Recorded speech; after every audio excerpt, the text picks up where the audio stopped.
Salute, salute. Waiting for a few people to pull up before I start. Salute, salute, salute. Who's connected? Who's connected? Who's connected? Who's connected? Interesting, interesting, interesting. Let me wait for a few people to pull up so I can address a few things. I know I'm going to have lots of questions. Interesting. CC, should I pull up? Yes or no, my brother? Salute, salute at 6894 King Mail 92 O'Shea Duke Jackson. Who's your thumbnail? No, no, that's just a generic guy, Yeah, just something generic, Yeah. Fresh boy, what's good? What's good? What's good? What's good? What's good? What's good? What's good? What's good? Yeah. It's funny how Sissy asking me to pull up like I would be afraid of him. That's the funniest thing I ever heard in my entire life. I'm going to be afraid of a foreigner in a country that I've known for the past 20 plus years, back and forth, and think it's his town. That's the funniest thing I ever heard in my entire life. Yeah, Victor Luchester, we'll do that. Yes, you know what? I had some issue I have to take care of. So I'm gonna reschedule the live for tomorrow, Tuesday. So I can talk about setting a company overseas and what you have to look for about what is called the CFC corporate CFC GLTY, which is all those different things. So we'll do that in a different live. Yeah, definitely. So I'm afraid, should I pull up yes or no? First of all, in my world, confrontation, healthy confrontation is good. I discuss businesses. If I did a live on this guy, because he loved to talk smack, he liked to bully, but when the bully get bullied, he gets hurt. That's all there is. Afraid to pull up on him? Not at all. Is it worth it? I don't think so. It's something debatable. I'll decide yes or no, because I have to attend my father's funeral on the 21st, which is in Maryland.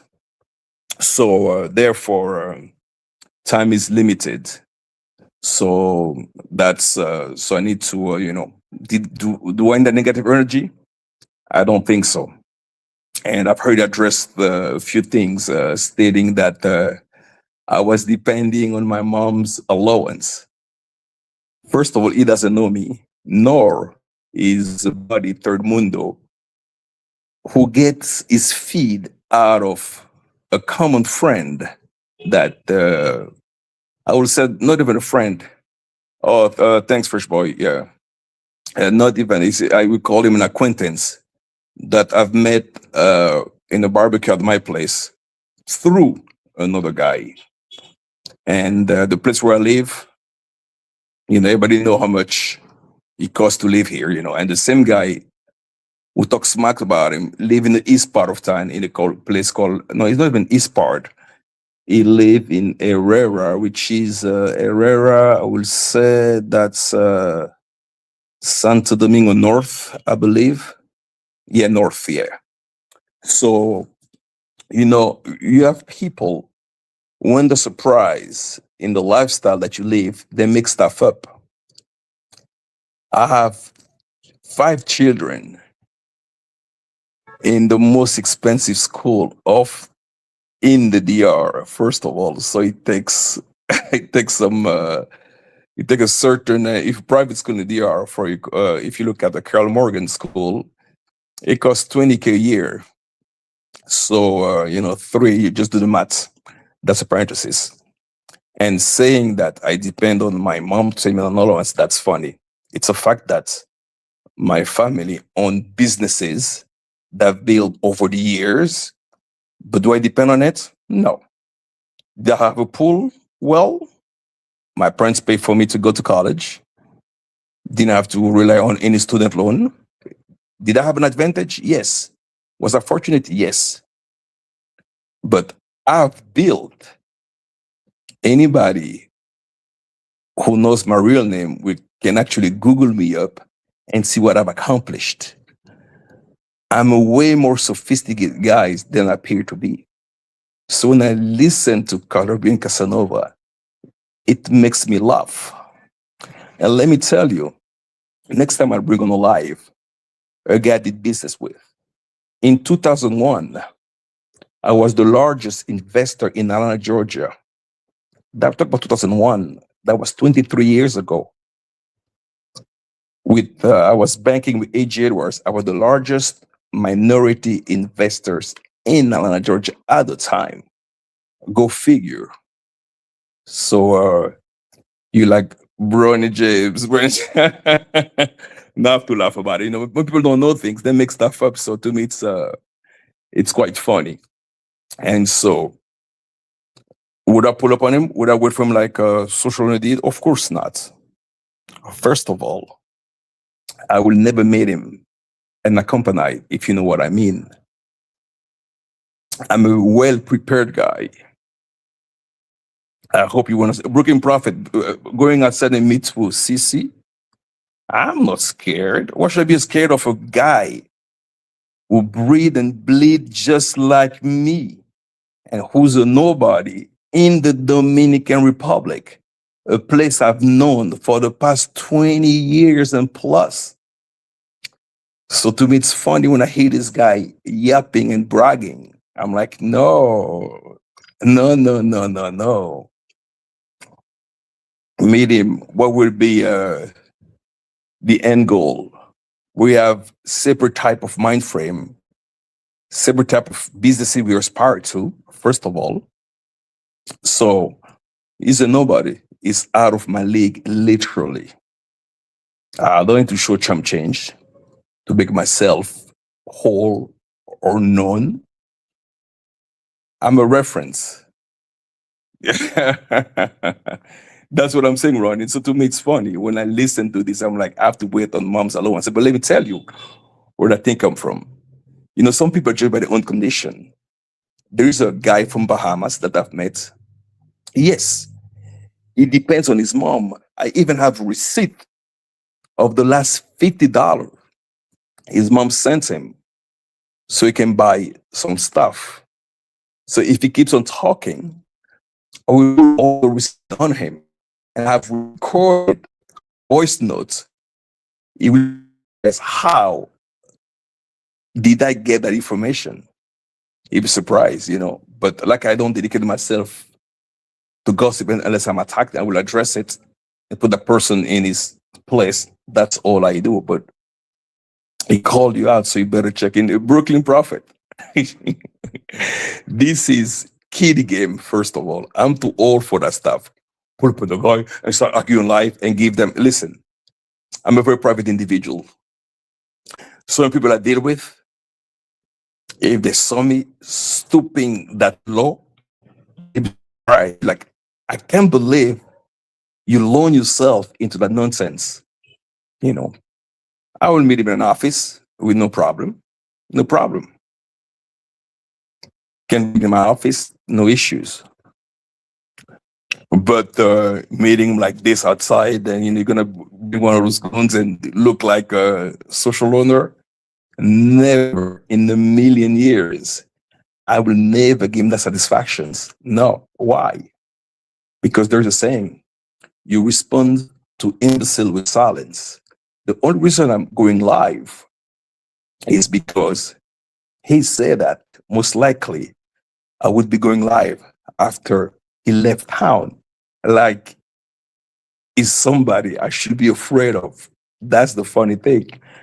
Then you have Third Mundo, who is hyping him up like he's somebody. I'm like, I say, hold on, guys, the little bit of information you can get from me is from a specific source, which is Mr. Miguel Deal.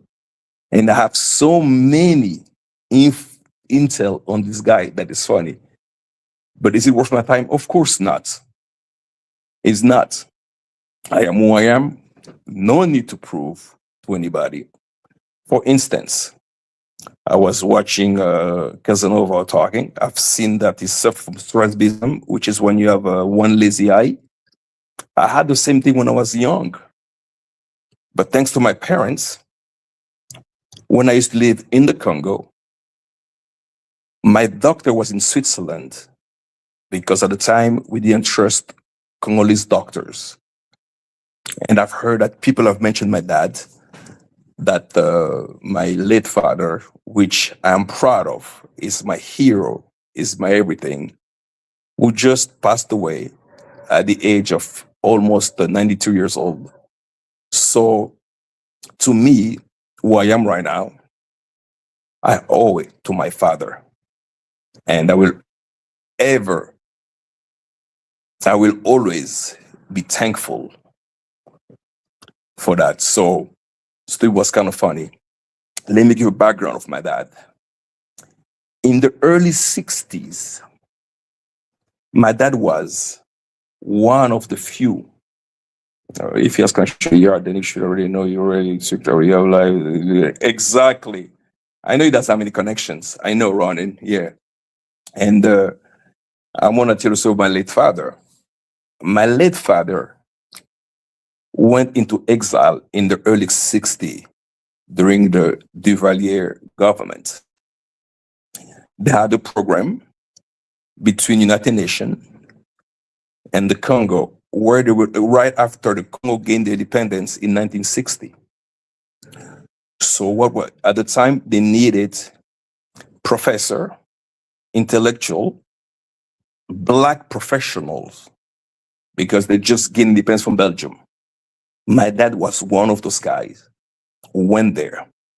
My dad went there. Initially, he was a math professor.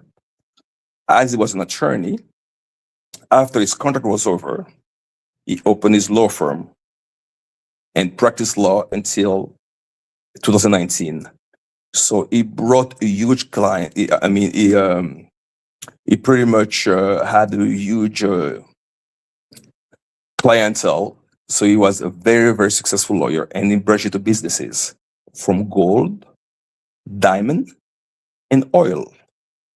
Referring to oil, if you look us up, the company in the United Arab Emirates, it's called Warm Seas. And what the company does, the company transport oil for all the Emirates. We do oil bunkering, we do oil tankering. We also own two banks in Sudan, a Faisal Islamic Bank and Financial Investment Bank. Faisal Islamic Bank is the largest bank in Sudan, and Financial Investment Bank is an investment bank. Then what I decided to do, as we know, working with family always brings sometimes conflict. So I've decided to branch off my own and created a company called Asset Management Fidelity Limited, LTD. Asset Management Fidelity, LTD. You can look it up online. You'll see my name. And we are in the United Kingdom. We are in United States. And we are also in the United Arab Emirates, Singapore, Hong Kong. My relationship with the Dominican Republic is because, and Chile, I forgot. My relationship with the Dominican Republic is because my wife is from the Dominican Republic and my kids are Dominican. So when this guy, I have some strong ties with the Dominican Republic. When I first came into this space, it wasn't for beef. It was to bring knowledge and to share knowledge with similar peers and be able to bring a meaningful society, to have constructive criticism, discuss idea, not discuss event nor people, because great minds discuss people, average mind discuss events, and small mind discuss people, just like Caribbean Casanova. So would I waste my time and meet the guy to have some type of altercation, some type of beef? No, I wouldn't, because it's just a waste of time. He seems to be a bright individual, well spoken, he has a good verbatim and so forth. But the mentality, that's his downfall. He has dedicated himself into trolling people. Some wannabe law enforcement going after PDF and this, that. Me, I don't have time for that. It's just not my cup of tea.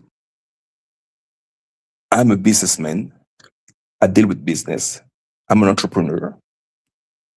Am I in life where I want to be? It's all relative. Have I accomplished lots of stuff? Yes. Have I had failure? Yes. Have I had success? Yes.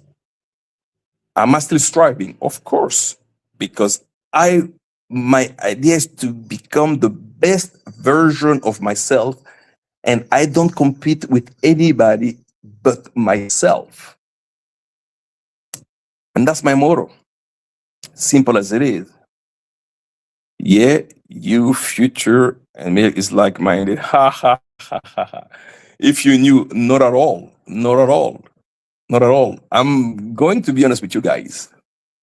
I've been out of loop with what is the average mentality for a while, because out of boredom, I've created this channel to be able to see. The idea was initially to be able to share my travel experience and where I've been and what I've learned, and talk about primary residency, second residency, and second passport and stuff like that.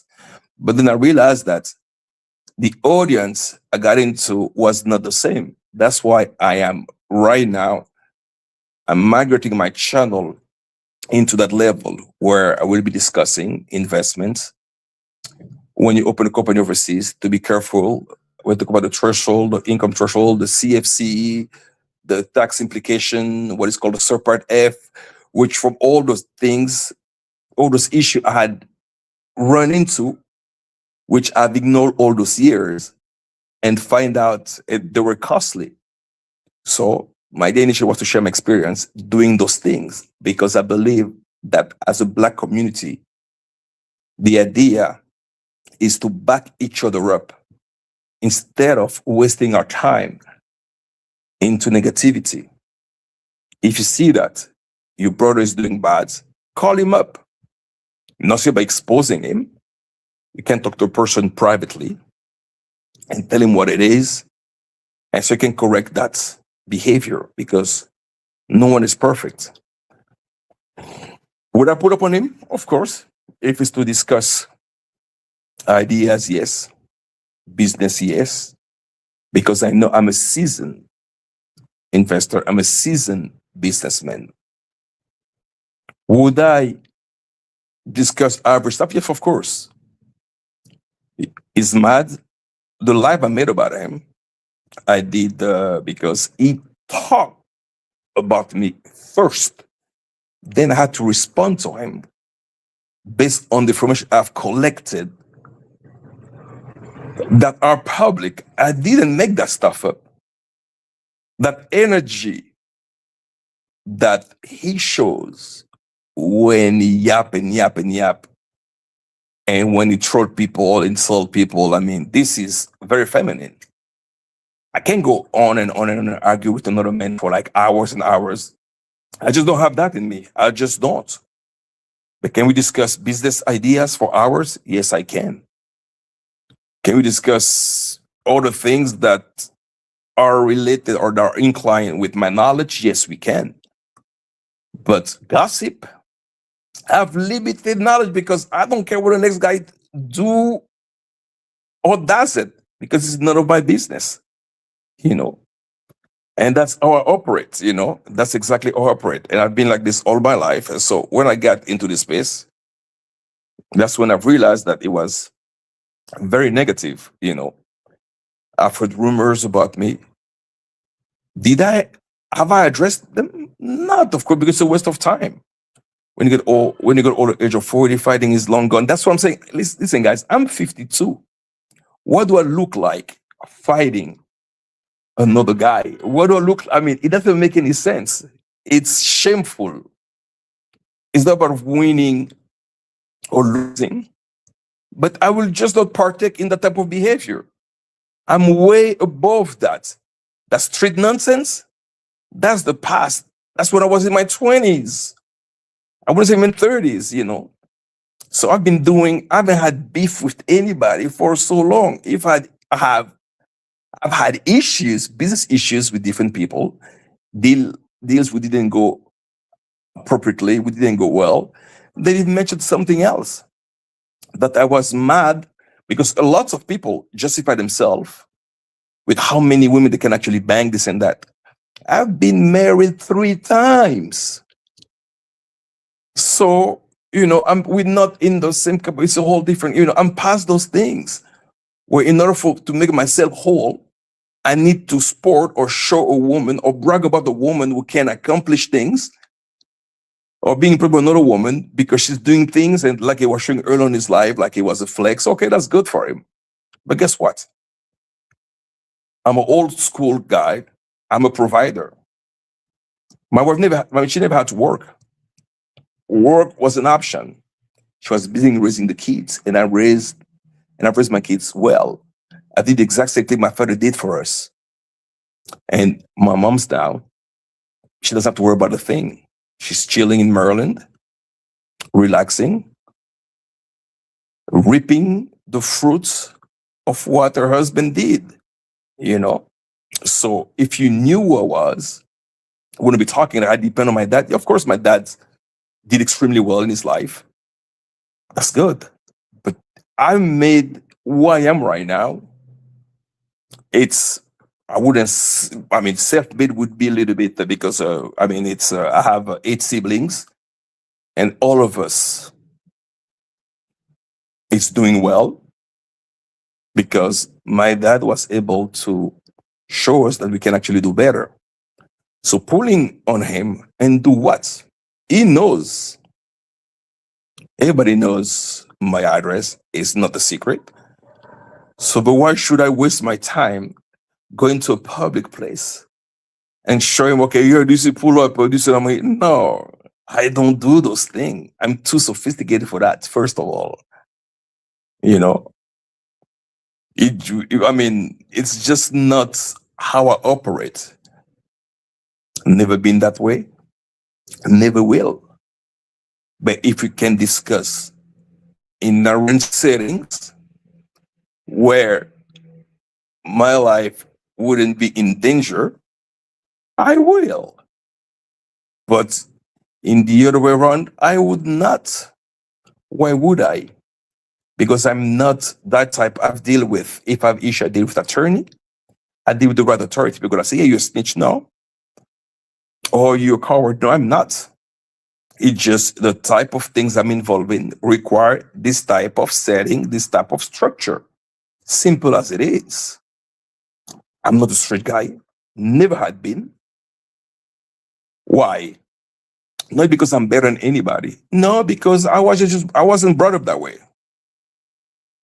I came from an Haitian dad and a Congolese mother, born in the Congo, spent my first years in the Congo, went to college in the United States, did my master in Latin America. So that's why I speak multiple languages.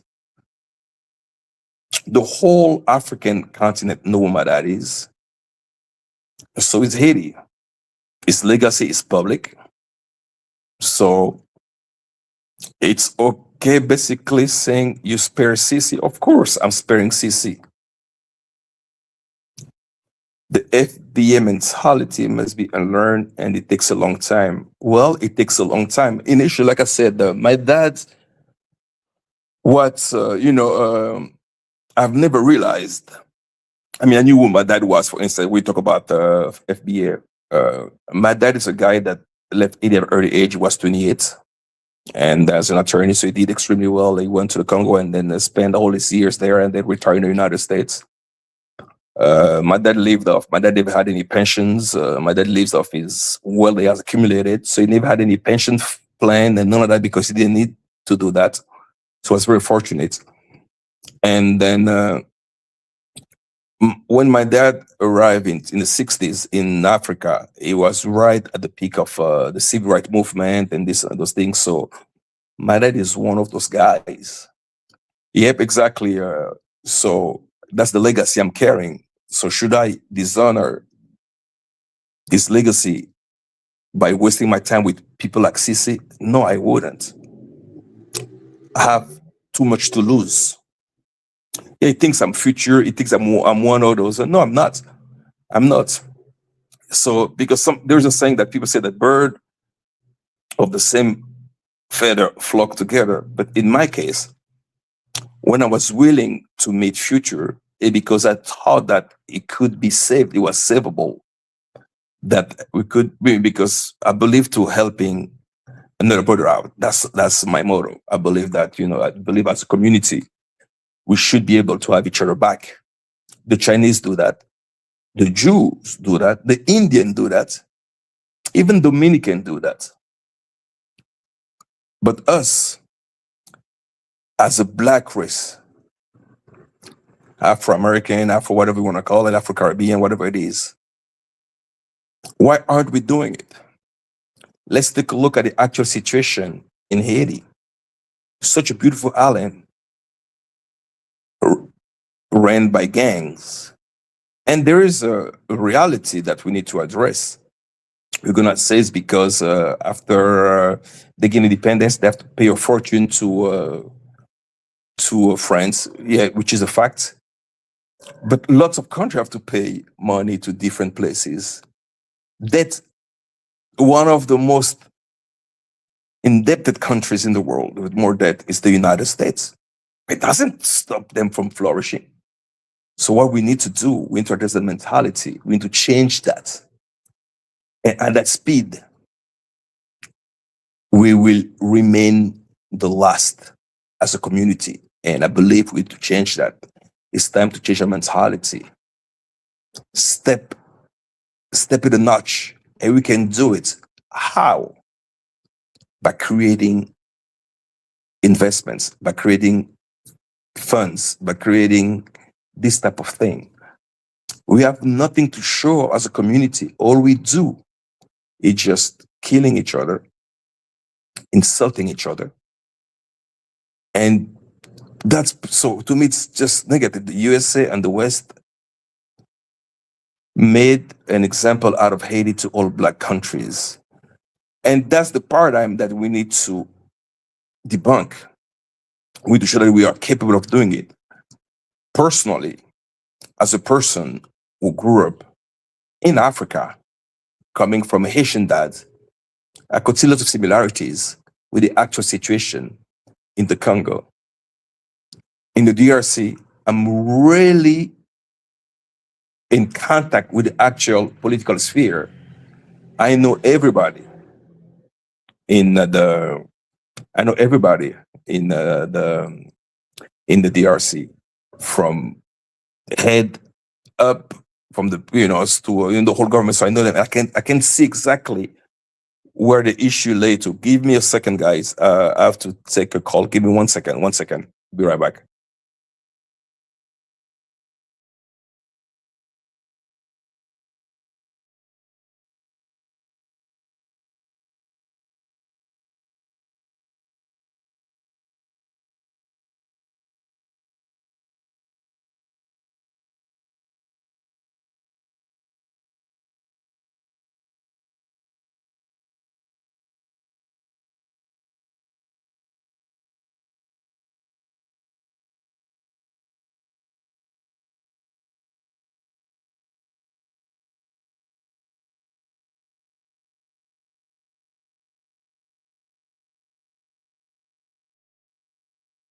Sorry, guys.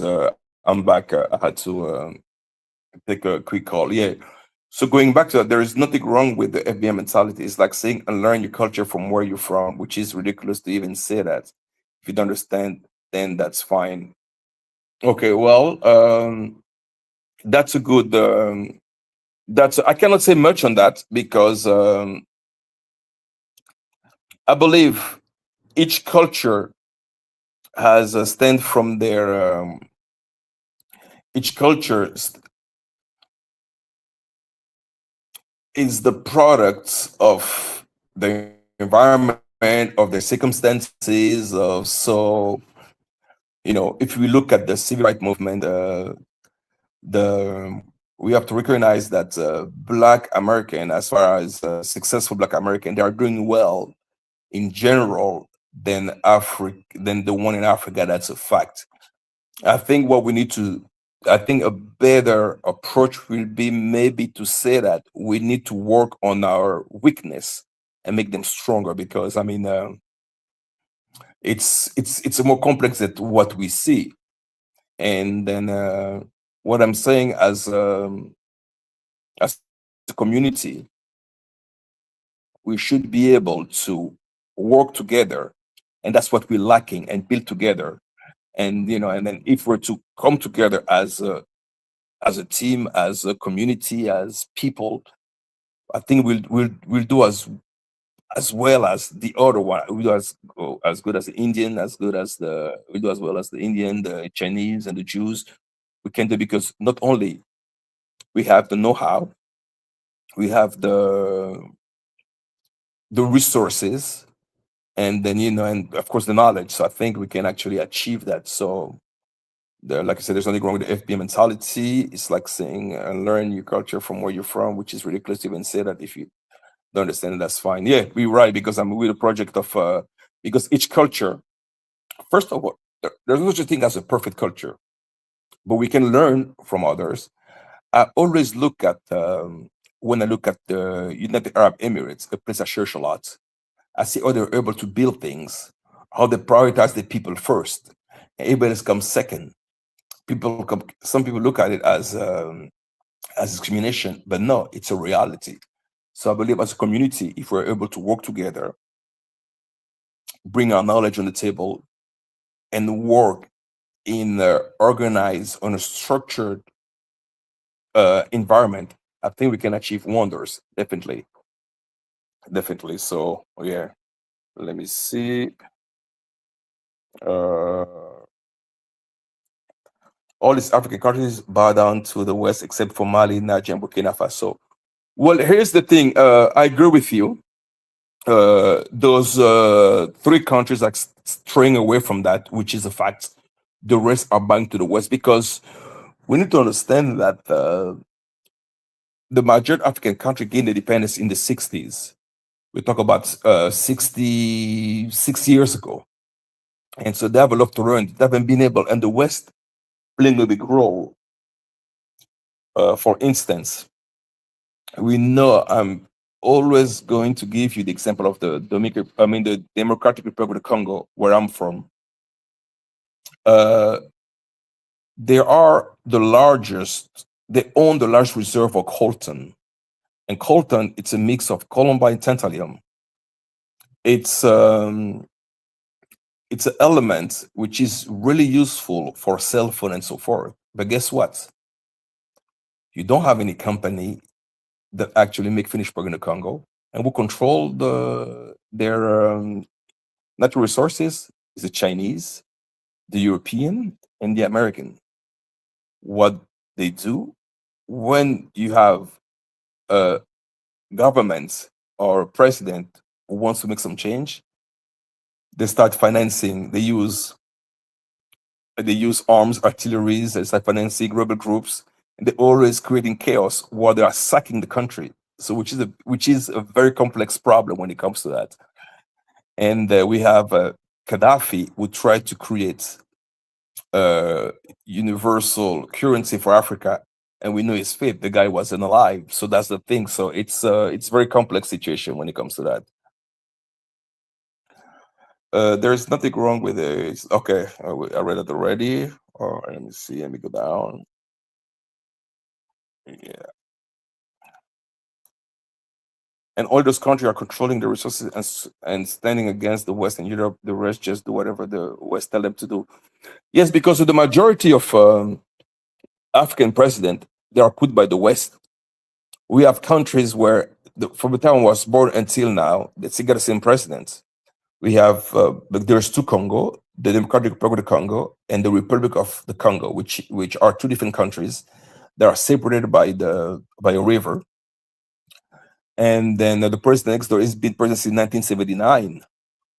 And then you have Cameroon, the president like 92 years old. He just presented himself to the election and won again.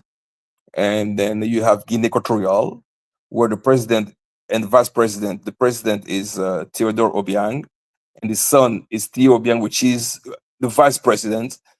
So they will continue serving the West. So it's gonna take time before we see a change in Africa. I mean, so that's gonna be it's gonna take a while. Let's see. Senegal. Senegal is trying, but it's still so tied up to the West that it's gonna take some time as well. So it's only really Mali and Niger and Burkina Faso who have made a change where they have, if you look at all those three countries, have a military government in place where their leader come from army background. So he's trying to make some change. Then but if Africa were to get together as a whole, it will be fixed too. That's the Imagine in Africa, things are changing now. They have the West African community where they have free travel among those countries, but still, lots of African countries need visas to go to another African country. Does it make sense? No. Rwanda recently made it open to everybody. I believe there's a second country. I can't remember which country it was, but no, Rwanda is one of the first. So those are the things that needs to be changed. Let me see.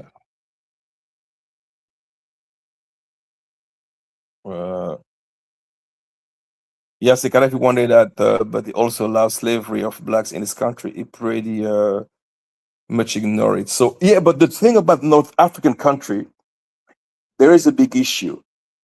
The majority of North Africa, it's composed of Arabs. That's the thing. I mean, they came to those places and mixed themselves with the local population, and they tried, and then the sub-Saharan African were actually neglected, and they still have that big issue. Uh, you can see even when ISO Speed went to the country had more issues. You realize that we're not African country like Morocco, Algeria, and it's a big problem. It's a big problem. What we call white Africa. I mean, it does make sense. I mean, you need a visa to go to countries in the Americas, but with the U.S. passport, you can pretty much travel beside Brazil, but this for reciprocity.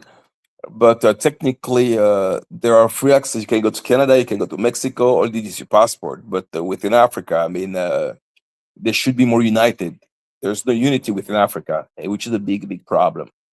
And that's something I've always had issue with. Doesn't make any sense. I mean, being from there, to me, it's sad to see that until this day that I mean, one time I was in the Congo. I was going to Equatorial Guinea. Imagine I have to take a flight from Kinshasa, which is the capital of the Democratic Republic of the Congo, to Spain and go back to Equatorial Guinea. Doesn't make sense. Now things have changed a little bit because they have like local airlines that serve those routes, but in I couldn't do it. That was, to me, was very unfortunate. Yeah, yeah, Arab Africa, exactly. Yep. So it's and as a matter of fact, do you guys know that demographically, uh, Morocco, North Africa, they are classified ethnically as white, and that's quite interesting. People from Egypt, People from so that stemmed from the early 60s. You can look it up. You realize they were classified as white, and then uh, geopolitically, they always try to treat black as a minority for years. But if you look at the population of Africa right now, it's over 1.1 billion. So black in reality is not a minority, but by doing that, by classifying North Africa as white, then so black all being privileged, so yeah, that's quite interesting. Yeah. Yeah. You mean like visa on arrival? No, okay. No, we actually need some place. We need. It's not even visa on arrival.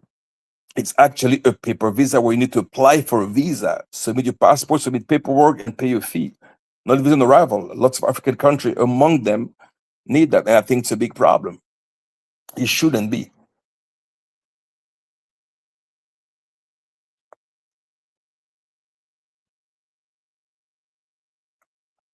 Yep, there's a whole Egyptian that wanted to deny these whites, saying to black. Okay, for instance, if you look at the pharaoh, and they all got the nose cut off, and then when Aisha Speed addressed that when he was in Egypt, they told him it was due to the weather over the years. The nose got cut off, but it doesn't make any sense. What about the other extremities? So what they were trying to do, they were trying to erase the blackness, not to affirm, not to confirm that Pharaoh they were actual black people. So it's very sad there. Yep. So yeah, so I don't know. I don't have much to say. The idea was to see if I was gonna initiate. We kind of stray away from the initial conversation, but yeah, would I put up a CC? Let's put it this way. I would only. Oh, you in the back? Okay, okay. Let me pull you up.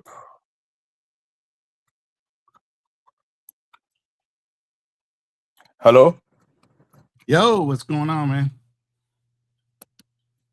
Hey, how Can you are you, hear me? buddy? Good, good. It's a little bit. I don't hear you well. Can you fix your microphone? It's loud as hell. Really? Yeah. I don't know. Chat, can you guys hear me? Let me see.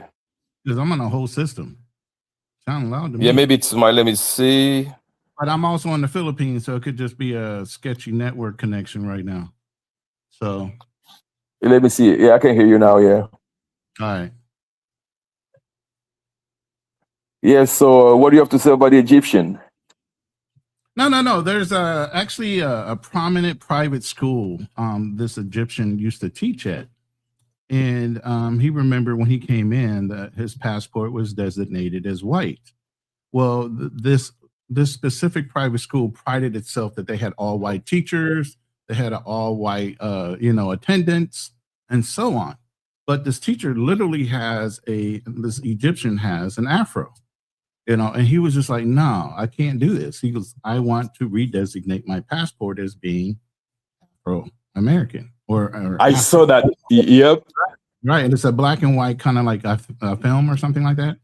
But Yep. anyway, they were in an uproar that this man wanted to redesignate himself because it would break their whole pride thing of it's all white teachers, all white students, blah, blah, blah. So yeah, it became a big old thing. Yeah, it's a big thing. Wanted to deny his white privilege of being Egyptian.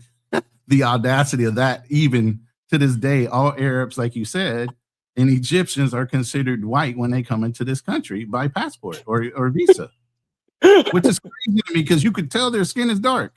But you can tell. I mean, and the guy you're referring to had an afro. Right. And he had an afro. Right. But the whole thing is that shows you the clear hatred towards, and I'm going to roll this back to the FBAs. The clear hatred towards specifically FBAs in America when it comes to white people. And that's why when we delineated, we tried this whole thing of all inclusive because we changed ourselves from Negroes or Black Americans to Afro Americans for a period of time. You know this, if you know That is history. correct. Right. But then when we started getting discredited for our achievements and we started getting spoken for by people that have maybe immigrated over here and taken advantage of the systems that were in place, and that's fine. But when you don't have the clear history path and the pain thresholds, but then you speak like you represent us because we all have the same skin tones, it's not us denying the fact that we don't have African heritage. It's us saying that you don't have any idea what our ancestors went through because you came here long after. And That that's is correct. fine. And that's fine. You can do that all day long. We don't have a problem with that. We just have a problem with people representing because of their skin tone that they understand the pain thresholds that real FBAs have gone through in our history. That is We correct. don't have Yeah. the same permissions when we go to Africa to speak on any of the political things that are going on there. We'll be quickly, expeditiously exited out of that country. We can't speak That to is your correct. politics. We can't speak to the treatment of the people. We can't speak to any of that. But because of the freedoms that you're allowed here, the freedom of speech and all these other things, immediately when immigrants come here, properly or not, they start getting real relaxed about what they feel like they can comment on. But they haven't had the same experience as us. It's limited at best. That is true. That is true because they always been in the same place. Then they were not subjected to the same treatment, to the same discrimination. So Right. they have a whole different set of problems. Right. Totally. And I could Right. see that And not when to I first came deny, to the United States. sorry, go ahead. Yeah, go ahead. No, go ahead. Go No, ahead. I was just not to deny that each culture hasn't had their own experience when it comes to colonization, because we all have. All Africans have gone through some We do. similar colonization and to some serious extremes. Leopold, from where he came from, he was killing folks over there. Oh Large yeah, he amounts. was cutting arms and everything. One of the Right. largest genocide in Africa was with Leopold, but it's a story Right. never talked about.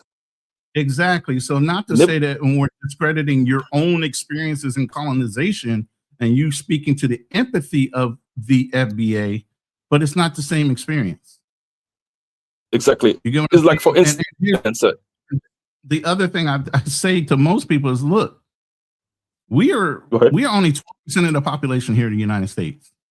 You guys over there are 90+% of the population in most of your countries. So it's not the same experience. We're out of bounds. We're easily spotted.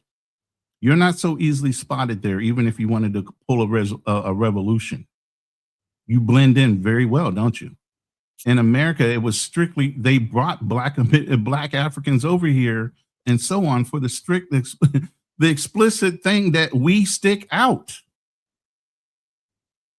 by our skin tone. Go ahead. Yeah, that's true because if you look at, for instance, South African, they until '94 they were of slavery. And issues with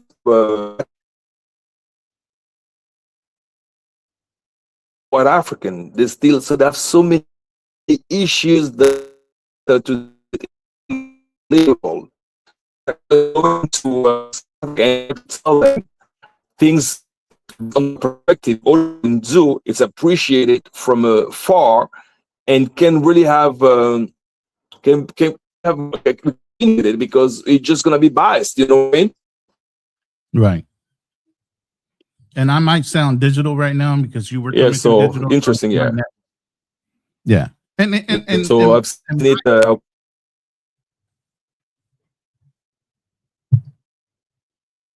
So I don't know if I'm breaking up or not. But my Hello? unique, yeah. I Yeah, don't know you're if breaking I'm up. Go breaking. ahead. Start again. Yeah.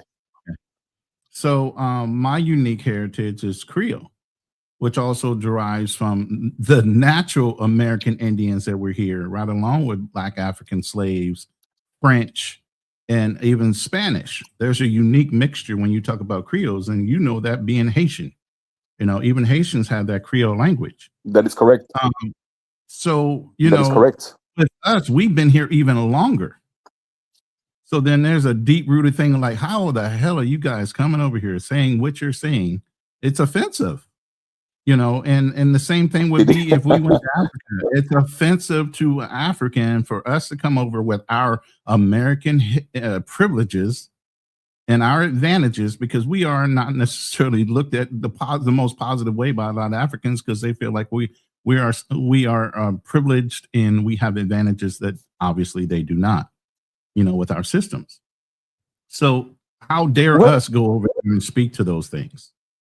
You know, do you the United States system is I wouldn't call the best, but it's a well made. I mean, the way things are now, I mean, it's easier to achieve wealth. If they have more privilege, they have more. They're more structured compared to because, for instance, you can be African and be American. You can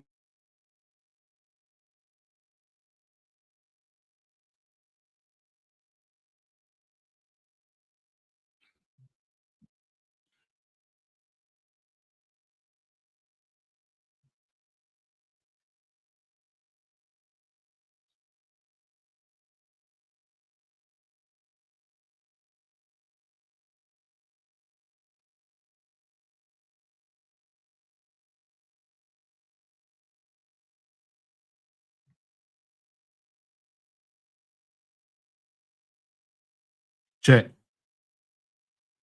Is that me? Did I drop off? Oh my God, this squirrel network. It's killing me.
sorry, guys. I got somehow I got disconnected.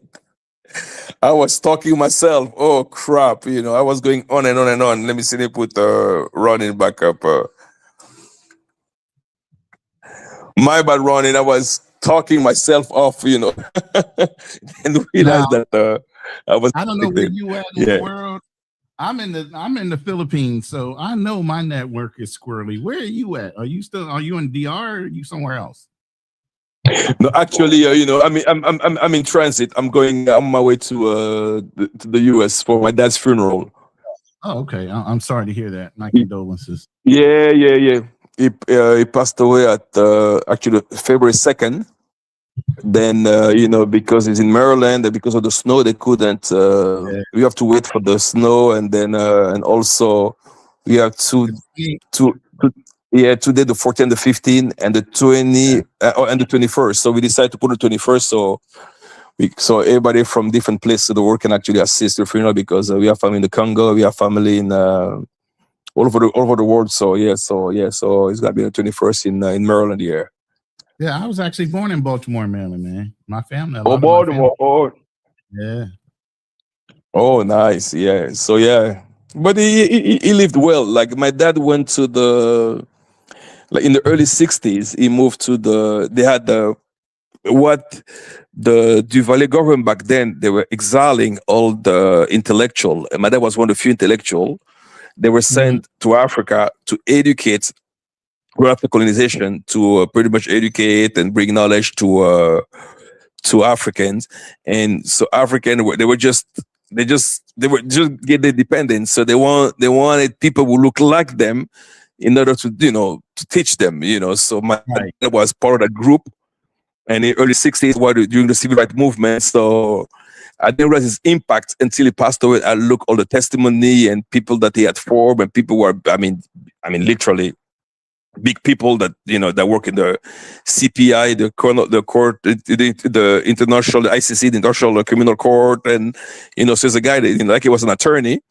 After his contract was over, initially he was a math professor, and then when his contract was over, he decided to open his law firm, and did extremely well. So and after that, branched to businesses and so forth. So that I was saying earlier. So when I look at those guys, like, I'm like, wow, at least, they have an impact, because they have a legacy to you read that, you like, we all the testimony, but you don't realize because that was my dad. So, but when I look at on my post on Facebook, I look all the testimony, all the condolences, people that I've never heard of were calling me and like, yeah, you dad did this for us. I'm like, wow.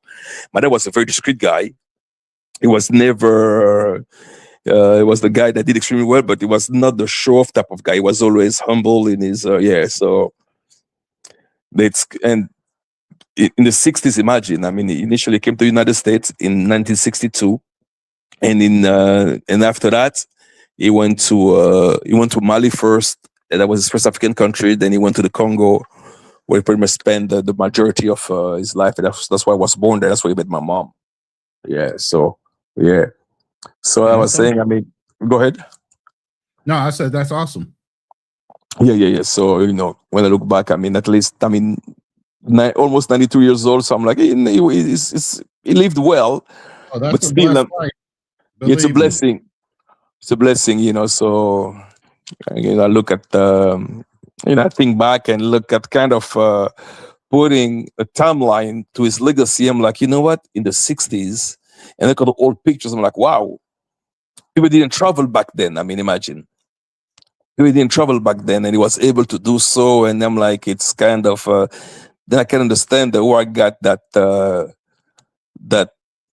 mentality from, that traveling thing. I'm like, okay, that's where I got it from. The difference between him and I, he was more structured. you Yeah, know, yeah, yeah, yeah. Me too. My mom, I started traveling at 3 years old.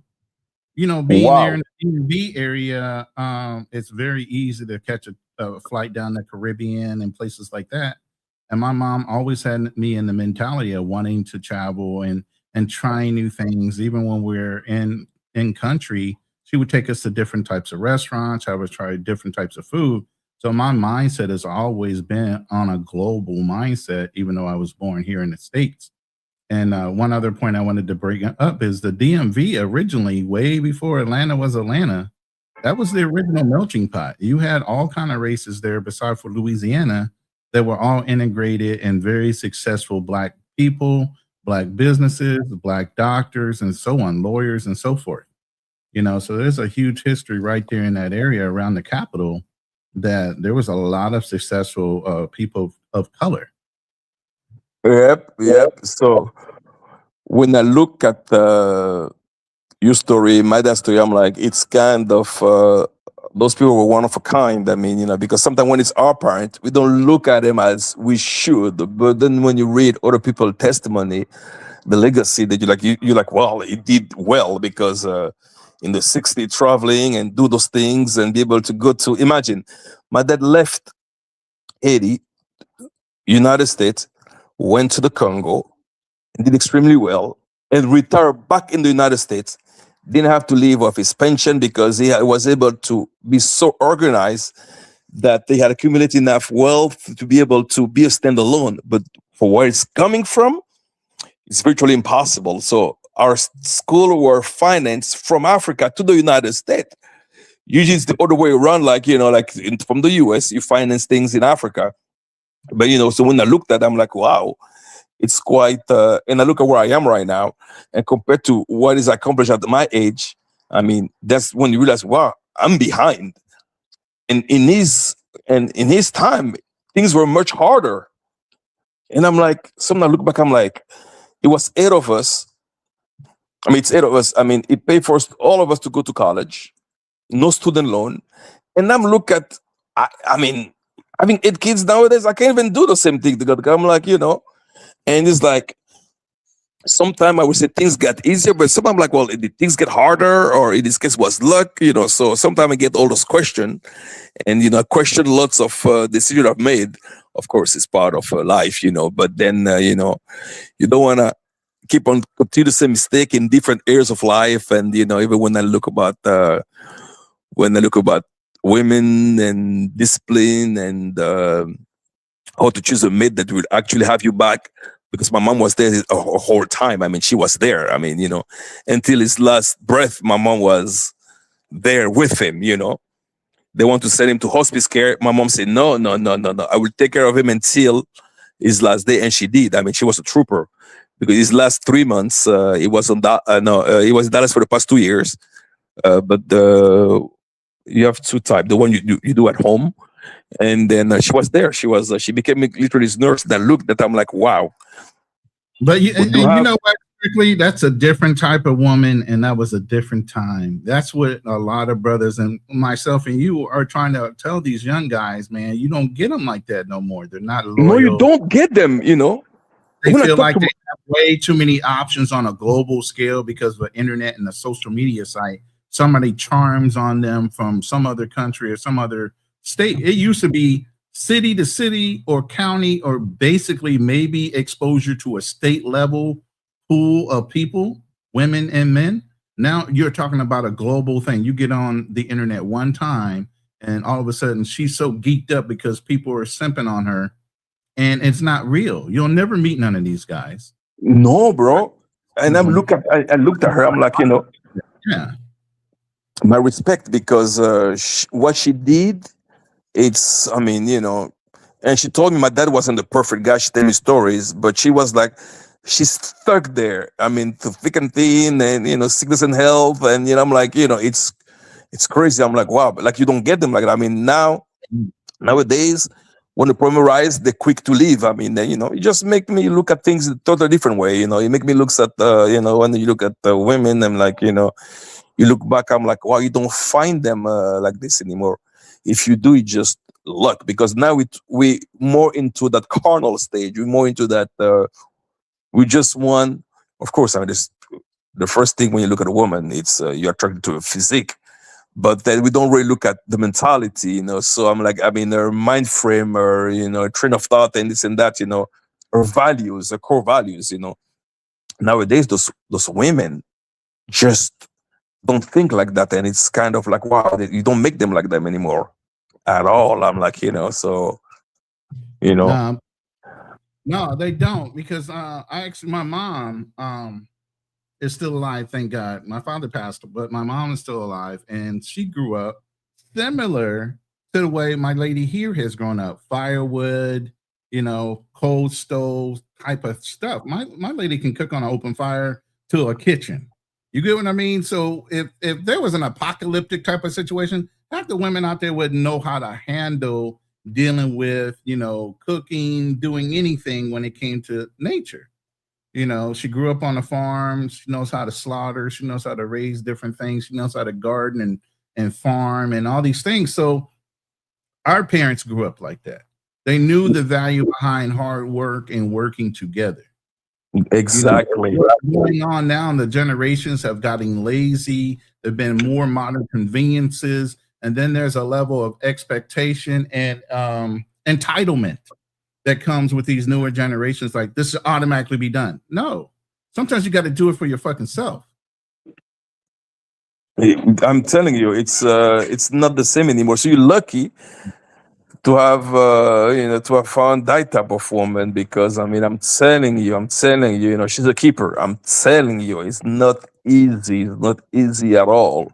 And sometimes we think that by traveling abroad, you're gonna get. Then when some they travel abroad, they go to the wrong places. They look in the wrong thing. I mean, don't look at. They just. I mean, very superficial. I'm like, yeah, it's the bodies. I'm like, I said, okay, well, the bodies, then what? I mean, you want to keep, or you just want to, of course, first thing, it's the physique, of Yeah, course, they're looking for trophies. They're looking for more trophies than they are looking for somebody that actually gives some level of assistance to what your goals are in life. You know what I mean? Exactly. And that's the thing about vetting and understanding women's nature. And obviously hypergamy is always going to be a thing. Men should always be provider protectors. You should always have it in your mind that because you're supporting a woman that you're in a relationship with, that's not called simping. That's called you doing your job. That is correct. That is correct. You're saying, oh, if you give her any kind of money, you're a simp. No, motherfucker. That's your job. That is correct. That's your job, In a relationship. If you just dating around, then yeah, don't give none of them chicks anything. But if there's one that y'all both in an exclusive relationship, y'all have an understanding, then you've exited her out of the dating field. You've exited yourself out of the dating field. Now there's a level of commitment. Now you're in a courting phase. That is correct. Yeah. Now you're in the trial and testing phase. You're into what the reality of what she fucking fed you over an internet line or fucking through text to reality, y'all in each other's presence, y'all seeing how each other interact. Those are processes you got to go through now, because people can put on airs. You always put your best foot forward. You can't catch a lie until you're around somebody for a while.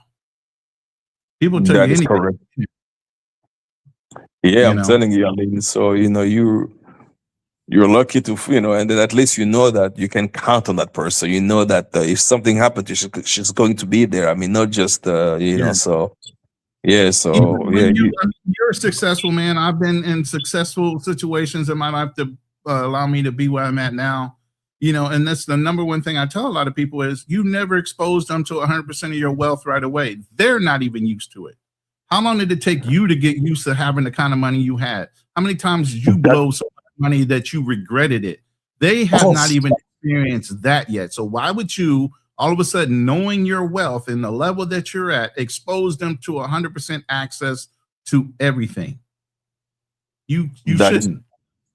That is correct. That is correct. And I've been observing. I'm like, I say, okay. I'm like, no. I mean, I look back. I look at the mistake I've made and so forth. I'm like, then you realize that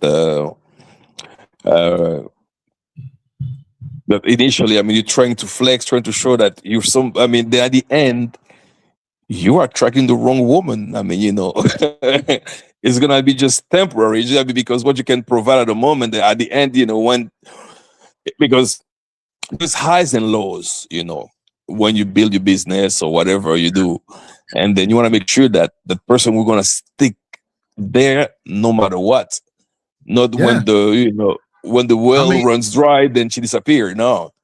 Right. And one of my things I'm doing now is I'm setting up YouTube automation. I'm doing automation on business. I'm learning AI with NAN and different. So I step back out of society in America to come over here, so I have a place where I can learn and have some peace while I vet the woman that I'm with right now. But by the Yep. time my systems and everything are implemented, I'll be back in the United States. People are like, oh, you shouldn't do that. Why?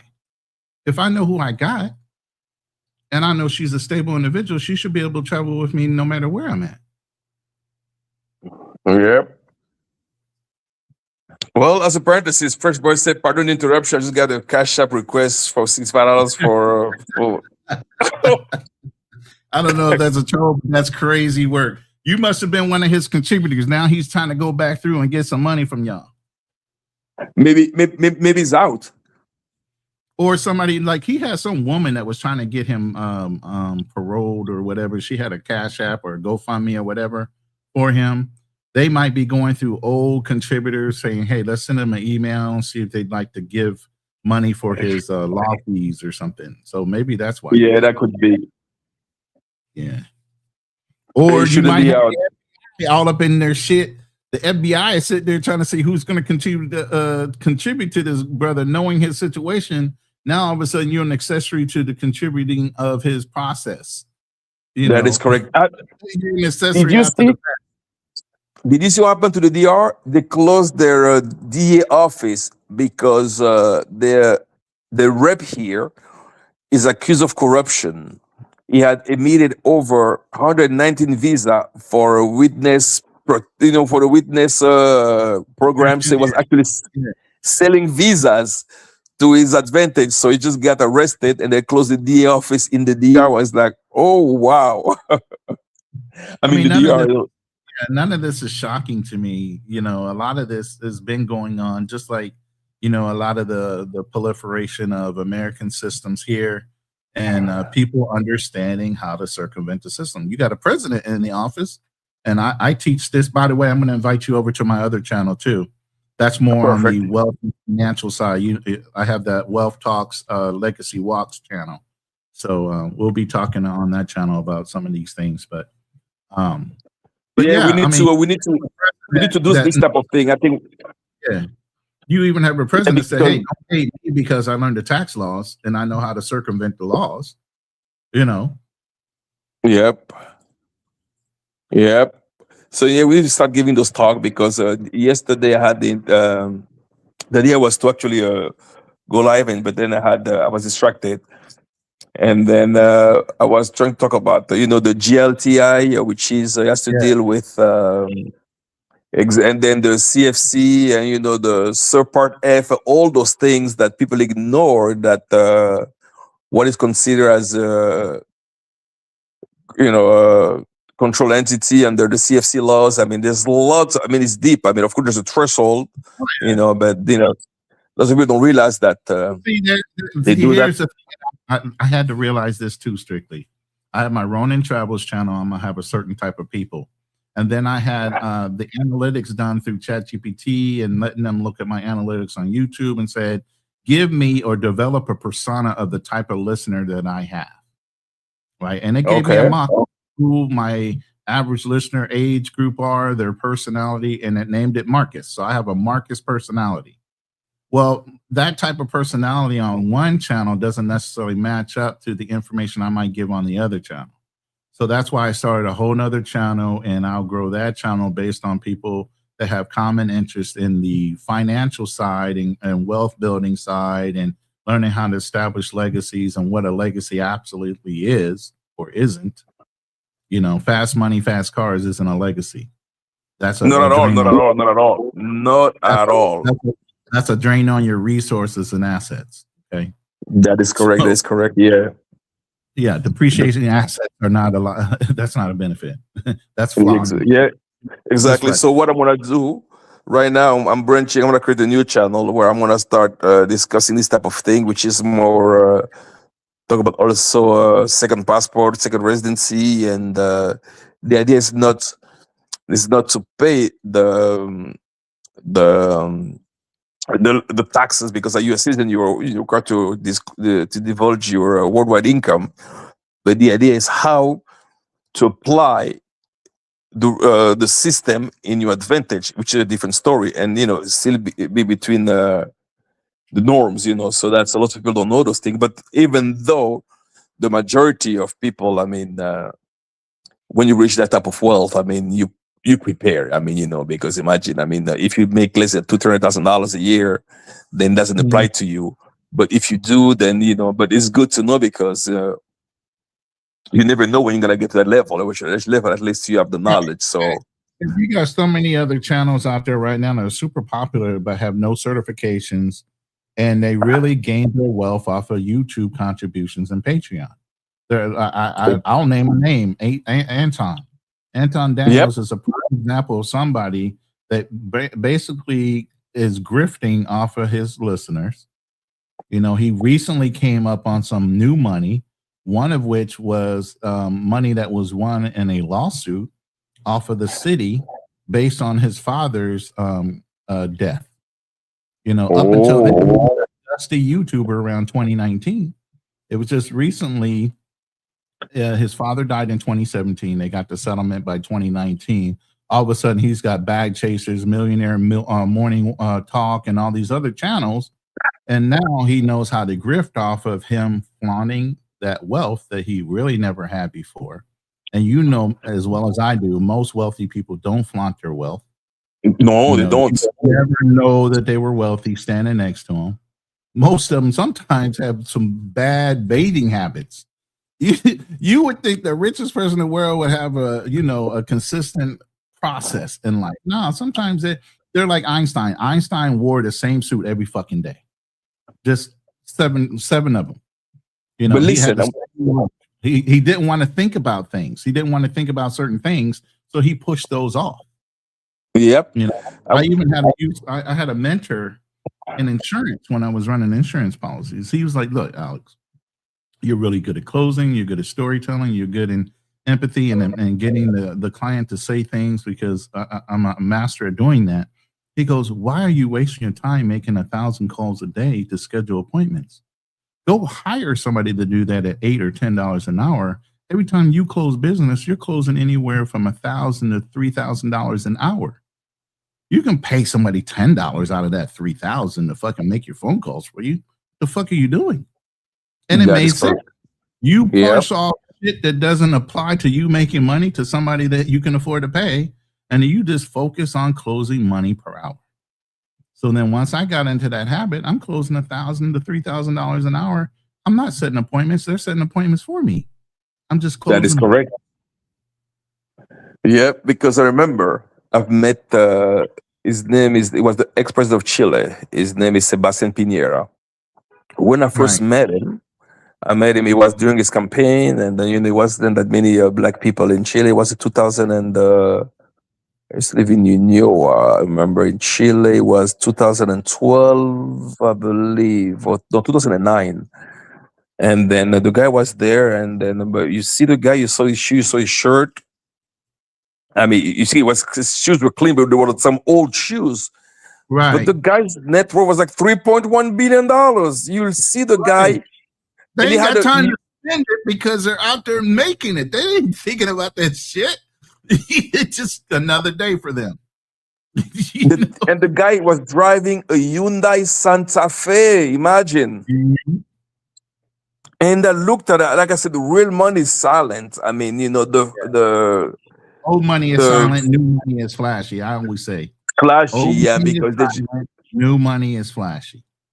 wow, I mean, and then and the wannabes they're even flashier, they will, yeah, so Mhm. and I see that, and they have a different talk, they don't talk about, yeah, I got X amount of money, I got this and that. No, you don't need to do that, Right. Yeah. But I met the guy, I was surprised, and when I look, I'm like, that was Sebastian. You say, yeah, I'm like, really? The guy used to own at the time Latam, used to own land, the Chilean company, the airline company. Then he was sold to Latam when he became president. I mean, I look at the thing, I was like, wow, Right. you would have never. And I met his wife, the kids. I mean, those are the simplest people you can ever imagine. But yet, I've met a few with a few dollars. Then those are the loudest one, the one popping bottles, going to bars and this and that. First of all, those guy, real guy, rich guy don't even go to bars. They don't do those things. They have You got private time to be party, buying all that crap. Yeah, you ain't doing that. you know. They're trying to figure out how So to and they have make a, their million. You ain't sitting out there just sitting there popping bottles to be seen. exactly, yep, yeah, because popping bottle and then what you imagine. You're gonna you you're going to spend uh $300 for a bottle that costs $40. To me, it's a waste. Why? Because you see, they have a table. It doesn't make any Now, sense. I used That's to how I sell look at it. cars, right? I used to sell cars. Okay. That's one of my jobs when I first got in the Marine Corps.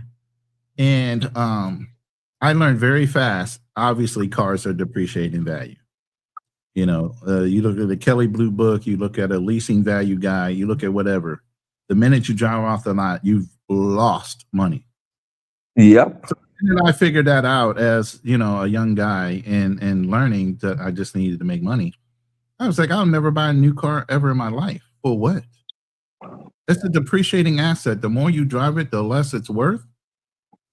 You know what I'm saying? Unless you got some kind of car in a certain year that becomes like one of those sought after vehicles where they appreciate, and there's certain ones that do, but most of them are depreciating assets.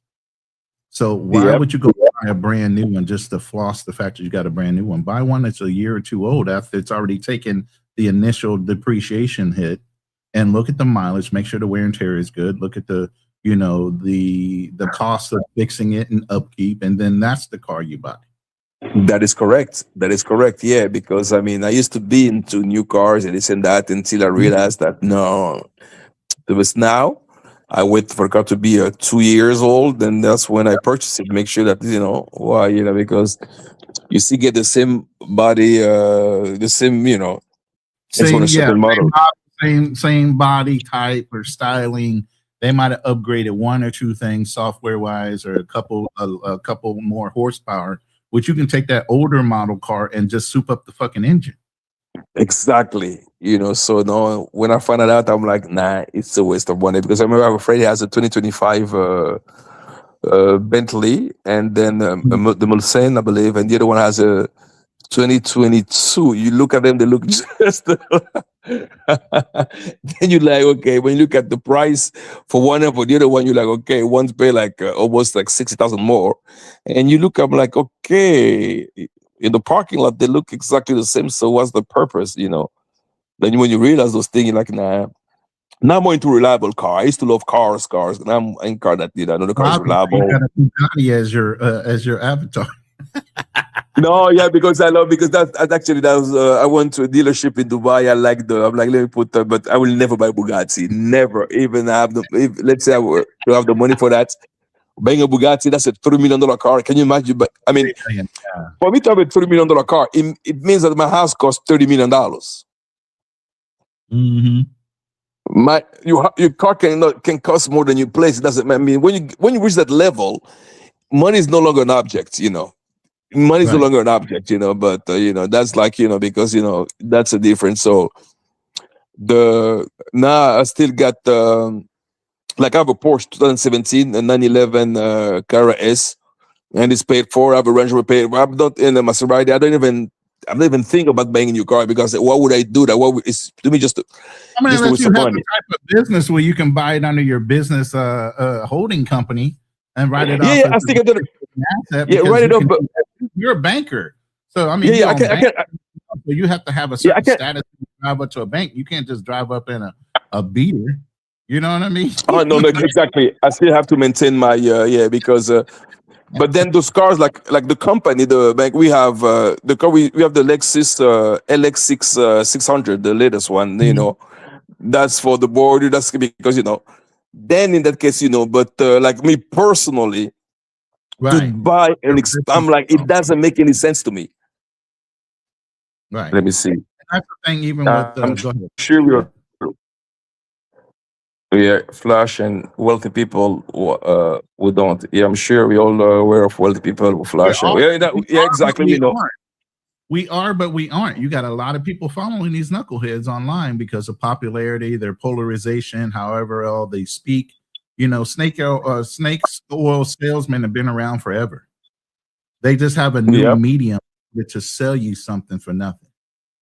You get what I mean? exactly. Was a guy on the corner selling, had slick talk, knew how to walk, knew how to dress in order to impress the people and do whatever they needed to do to get that money up out of you.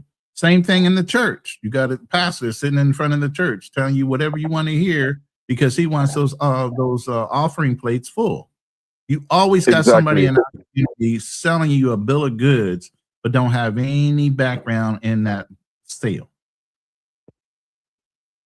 That is correct. That is so true. Yep. Yeah. So now, but I love, I've tried the Bugatti. I mean, it's wonderful kind of a car. I mean, it's a well-made car. But when you look at the price, it just doesn't make any sense at all. I'm like, You go to enough Arab it- countries, you rent it for a while, drive it till you want to leave, and then when you leave, you take that car back, and you get it out of your system. Go rent a car, drive it for a while you're in one of these wealthy countries like United Arab Emirates or wherever. yeah, You you're know, in for, yeah, you're right. And then just get out of the system, and that's it. You're right. Yeah. get your fix and get out. Get your Yep. fix, get out. That's what you think of. I You don't have just to own drove it. it. I was like, wow. Yeah, you're right. You're right. No need to own. You're right. You're right. Just get out of the system, and yeah. You're right. You're right. You're right. Yeah. But like I said, I'm not. Before I used to spend time. I used to go to dealership like at least once a week and look at cars. Anyway, I just fascinated by them. But now they all look alike though. That's the thing about it. Nowadays, I mean, they don't make them like they used to be. Like Yeah. to me, one of my favorite, like Mercedes Benz. I used to love Mercedes Benz, but when I look at the way they make them now, I just don't like. My daughter. She has my older. She has a GLE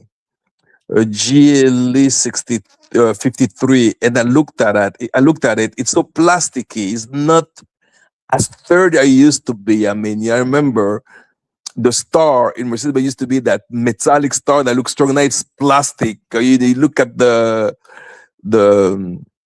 what's called the front end, like the frame. I mean, it used to be that sturdy metal. Now it's look plastic. I mean, they make it so cheap nowadays. So it doesn't have the strength as the Mercedes Benz I used to like. To me, Mercedes was good until I like the last one I liked was in 2000 when they had the one, I think it was the 140 chassis. Like that to me that was the last Mercedes Benz. After that, they all look alike now. Separate the G, the one that still look good is the G wagon.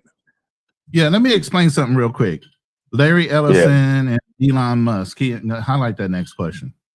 Well, Elon Musk is not as flash as you think they are, but there's a certain thing about tech companies, and I used to work for several.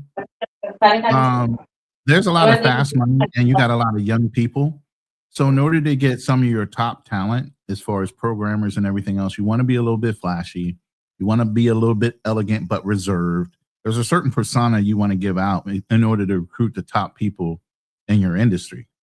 So they're not necessarily doing that because that's their lifestyle. They need to live at a certain level to bring in the right people to keep their businesses going. You know what I mean? Ronnie, give me like 5 minutes. I'm gonna log off. See if you can continue. Maximum. I'll be back up. I need to do something really quick. No problem. Okay, thanks. But yeah, Larry Ellison, the CEO of Oracle, and then you got Elon Musk, who everybody knows is Tesla and SpaceX and so many other industries. He brought X recently, and Elon is still reserved in the way he exposes his wealth. He's not so flashy with it as much as maybe Larry Ellison. But yeah, some of the tech guys are pretty flashy at first, and then they kind of they reserve themselves. Look at, you said Bill Gates is, for instance, and then the other kid, the Facebook kid, Mark Zuckerberg. They're not so flashy. Once you get it, it's a certain way of, like, hey, I gotta have a certain persona in order to keep the talent rolling in, per se. It's like a pimp. A pimp dresses a certain way. Why? To attract that pretty girl that wants to, have that top guy that's making a lot of money. You always have to dress to your clientele. Once you have a certain amount of money, you don't have to wear a suit every day. You can wear whatever the fuck you want. There used to be a policy even in corporations where you couldn't have exposed tattoos anywhere on your body. You had to wear a white shirt buttoned down, dark blue suit or black suit. You had to have a certain appearance, and that's when things mattered when it came to conducting a professional in a professional environment. And as a professional, you had a certain look and dress code. Now, you got CEOs that have whole sleeves on their arms and they're exposing them with short sleeve shirts on or tank tops. And that wasn't, go back about 30 or 40 years and look at the CEOs then and look at the ones now. Now everything's about flash. Why? Because the environment and everything has changed. In order to attract the top talent, you have to be peacockish and braggadocious and a certain look in order to get those people. Warren Buffett is an investment guy. He's a money guy. He don't have to be out front like that. Tech guys, yeah, they need to be out front. They need to be explosive and dynamic and impressive enough to attract that talent they want in order to work for them. So that there's a limit to when you say flashy for being flashy or flashy for business. And I'm sure a lot of these guys are not so out there. They're on YouTube every day. They're not trying to get a lot of news exposure. They're trying to make moves in the background with not a lot of noise. So right along with the money and being flashy is how much noise are you making? Social media wise, what are you doing? Are you prepping yourself? Are you positioning yourself? Are you trolling so you can get more business? What are you physically doing in order to attract your next top programmer, straight out of school? That's the biggest thing.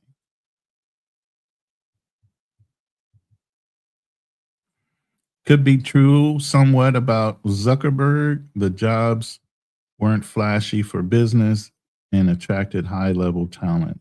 That's tech. It is tech. Man, I'm telling you, I worked in the tech field for a long time, especially in infrastructure.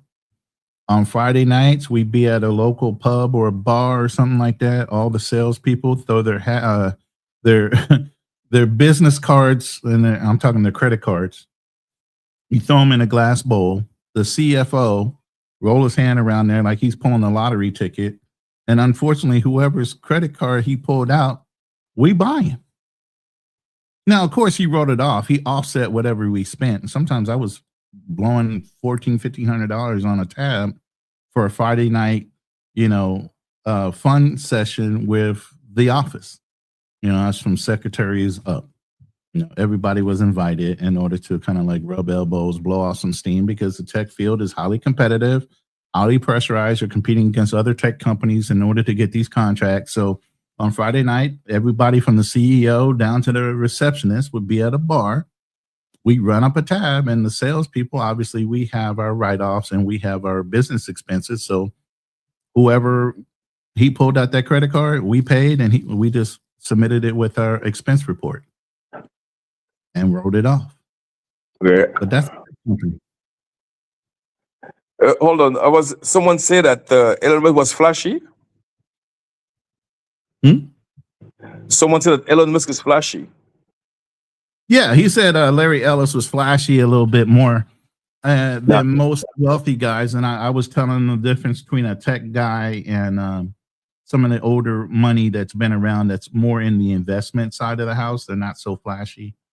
But because you got to attract talent. I equated it to like a pimp trying to attract, the next beautiful girl to get in line with him. You know what I mean? You got to look a certain way in order to recruit the right type of people. Yeah, I used to be I think we did the same thing. Yeah. That's typical tech, man. Till the crash, man. We were making money hand over fist. Swear to God, I was making so much money back then. I understood everything from infrastructure to hardware. I wasn't doing the software side. I did the infrastructure in order to run the shit, and the software I was doing voice over IP through Cisco systems way before they even had IP addresses where you can make phone calls and all this other stuff they have now. I was doing that shit through systems and phone Oh companies. wow! You know what? I used to work for Nortel.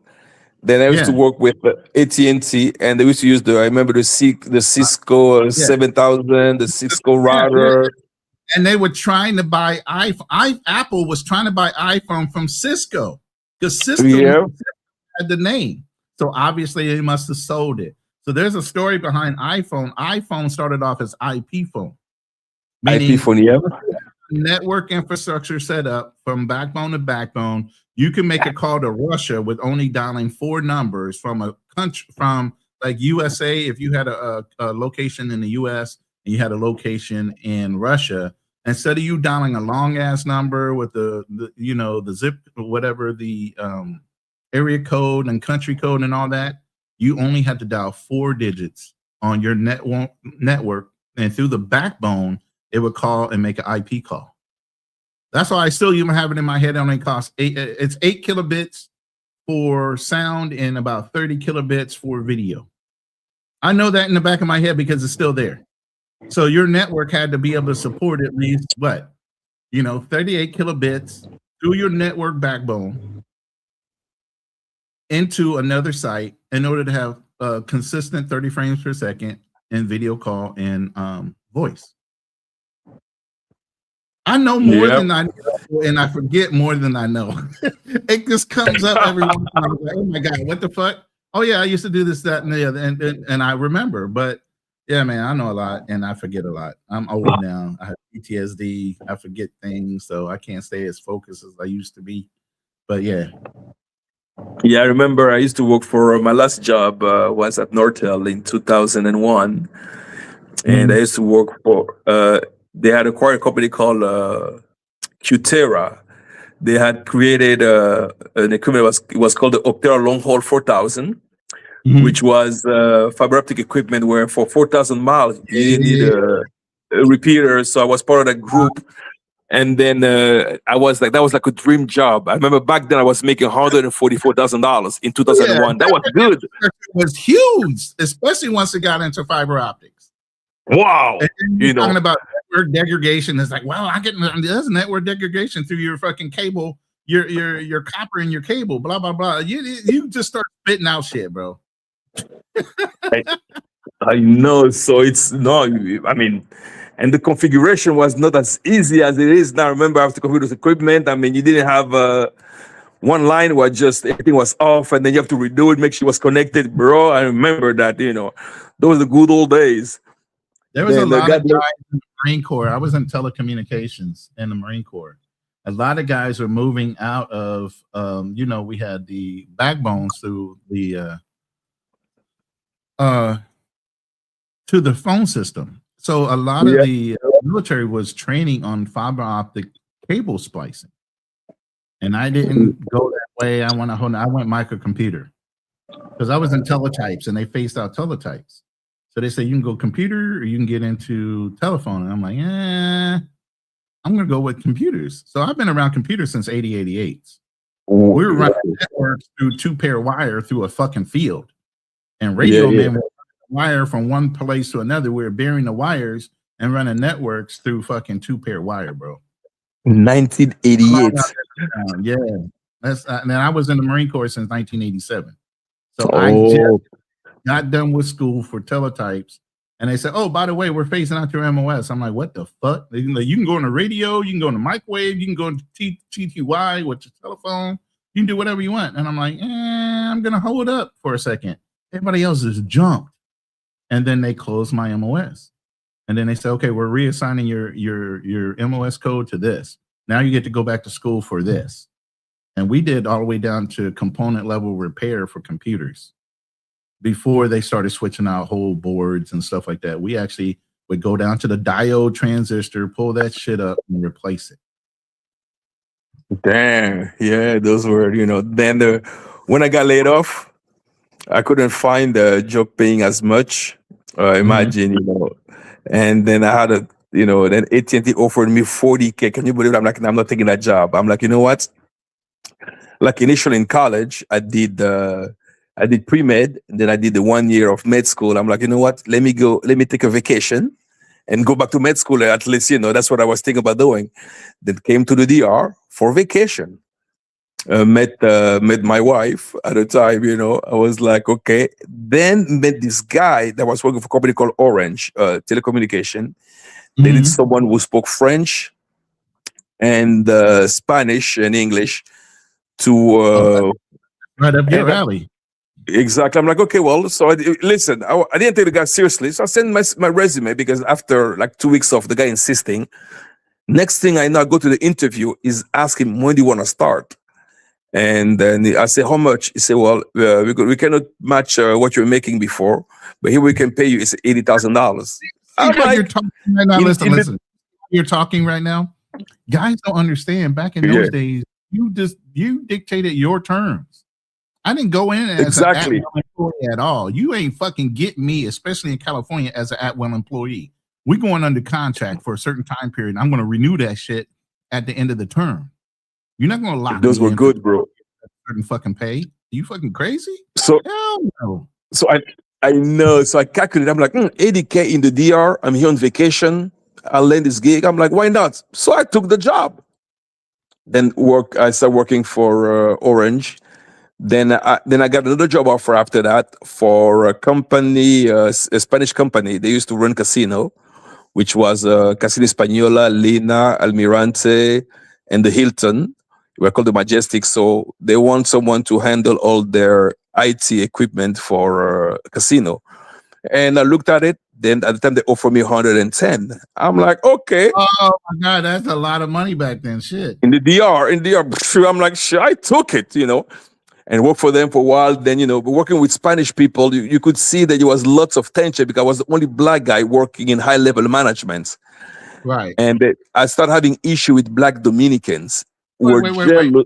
Explain to them strictly that was way before DEI and equal hiring opportunities. When you saw a black man in an office of white people, there was definitely some strife up in that bitch. Bro. The guy in accountant was because I had my expenses. I could stay at any hotel that they own. I could sign up for all the food I could eat. So when I used to just go to a restaurant, sign whatever I wanted to sign because then they start. You got your per diem. Exactly, but the black guy that I worked with, the black guy that he was in high level management, the black Dominican was so jealous. He was making report complaining about me the whole time. I'm like, you know what? I don't need to work in this hostile environment. So I was with them for like almost 3 years. Then I had a friend of mine from the US. He had at the time he came up with an energy drink called Fever Beverage. And then I'm like, okay, he was at the height of energy drink, so he created a natural drink. So he wanted me to, so we partner. I'm like, okay, let me quit my job. I quit my job. Started working as became partners. I was in charge of the whole Latin American distributing that beverage. I'm like, well, there's a small market. Let me try to go to South America, which is a bigger market. So my first country I went to was Argentina. So when I arrived in Argentina, I realized that Argentina was so corrupt. To get my stuff out of custom, I have to pay money under the table. I'm like, damn, I'm back into third world nonsense. I'm like, then in the hotel where I was staying, I met the guy from Chile. He's telling me, come to Chile. Chile's better. Chile. I'm like, really? I'm like, okay, Chile. Then flew to Chile. Arrived in Chile, show my product, and then you have to have it. You have to go to the health department to get all the approval. My product had an ingredient called maca, and in Chile was considered. It was considered as a pharmaceutical type of product. Maca root. Maca. Yeah. So I couldn't commercialize mainstream. I had to sell only in pharmacies. I'm like, that's not my market, right? But I still did. The next thing you know, I start getting offer from different companies across the globe. They want me to distribute their alcoholic beverages. So at the time they had Van Gogh vodka, Roberto Cavalli vodka, Ace of Spade by Armando Brignac who contacted me, and I was selling old Belgian beer. Then the next thing I know, I switched my business now from energy drink. Now I started distributing liquor all across Chile. So I was happy, bro. Business is booming. Business is booming, you know. And guess what? And in Chile at the time, I was the only one to introduce expensive liquor. They didn't have that market. Then, okay, booming. The next thing I know, after 2 years, I receive a letter. They say I have to buy more container. I'm like, well, why should I if my capacity is not as high? Guess what? Because the group I was selling to is called the Paris Group. They have contacted them. They want to get a distribution. They're the distributors for all the other. I was forced to sell my distribution, so I made a little bit of good money. Then decide, you know what? Nice time to go into investments. You know, I'm like, okay, because I'm like, it's time. Then I opened my brokerage firm in Chile, and then, you know, and that's why I got started in the financial world. So one thing led to another, you know, and I'm like, okay, well, like my family was already into banks and stuff like that, but I didn't want to work for them until I started dealing with them, and not until 2017. And before that, when I built my company up, then I'm like, you know what, now I'm moving to Dubai. But my family, they've been in Dubai since '93, when Dubai was nothing. So I teamed up with them, and but as a separate entity where we're sharing profit of every business I was bringing. And that's pretty much I was able to build the business up to until now. So from pre-med to med, it led to, then I did the IT, then IT became an entrepreneur with energy drink. Has nothing to do with my career, to alcohol beverage and to finance. Bro, one thing led to another. I was like, you know, and now as a hobby, like I like cigar, I came up with a brand of, I have a brand of cigar that, that I'm using now just for the Middle East. Like I created just a cigar just for that market. So to make it exclusive, you know, because Dubai, they like everything which is prone to that country. So what I did is in Arabic writing, and you know, that one is called, I have a cigar called the Gold Desert Edition, and then I have one is called the Emir. Did you hear how you just said that? They like everything that's in their country. So you branded everything to make it look like it comes from their country. Exactly. They're keeping their dollars within their companies and their people. That's insane, but that's confirmation that we got to get off our dime, and brothers, and we got to get together, man. You know, all of us all have to get together. Business owners got to keep their money within our culture. That is correct. So I did that, bro. Next thing I know, I have this company, they distribute because cigar shop in Dubai don't have that many, and the majority of them, when they use cigar, they outsource out of Cuba. But the problem with Cuba, they have a shortage, they have an issue with production. Right. So next thing I know, there's a company that ordered me my first order. They say, well, can you give us what we want? I say, it's 25, each box come 25. So I say, okay, what are we going to do? We're going to go ahead and order 400. I'm like, sounds good, because, you know, they order 400 boxes. So next thing you know, they say, well, now what is your maximum production? So I call my, where I have the product, and I say, well, they say, well, our capacity is pretty much, it's based on demand, you know. So now, next thing you know, now I have a huge order coming up right now. So just one thing led to another. I started using this hobby because it's expensive hobby. The cigar expensive. So I'm like, okay, you'd be surprised, the production. You know how much it costs to produce a cigar? It's not as expensive as they cost. I know that damn much. I'm thinking, let me say this. For who you're paying, and they're probably Xing out maybe what, 15 to 30 cigars an hour, and each one of those cigars they're making, maybe you're selling them for maybe $30 to $100. That is correct. But it only costs the labor for that 1 hour, even though you're producing 30 of them, right? You're probably only paying that person maybe $3 or $4 an hour.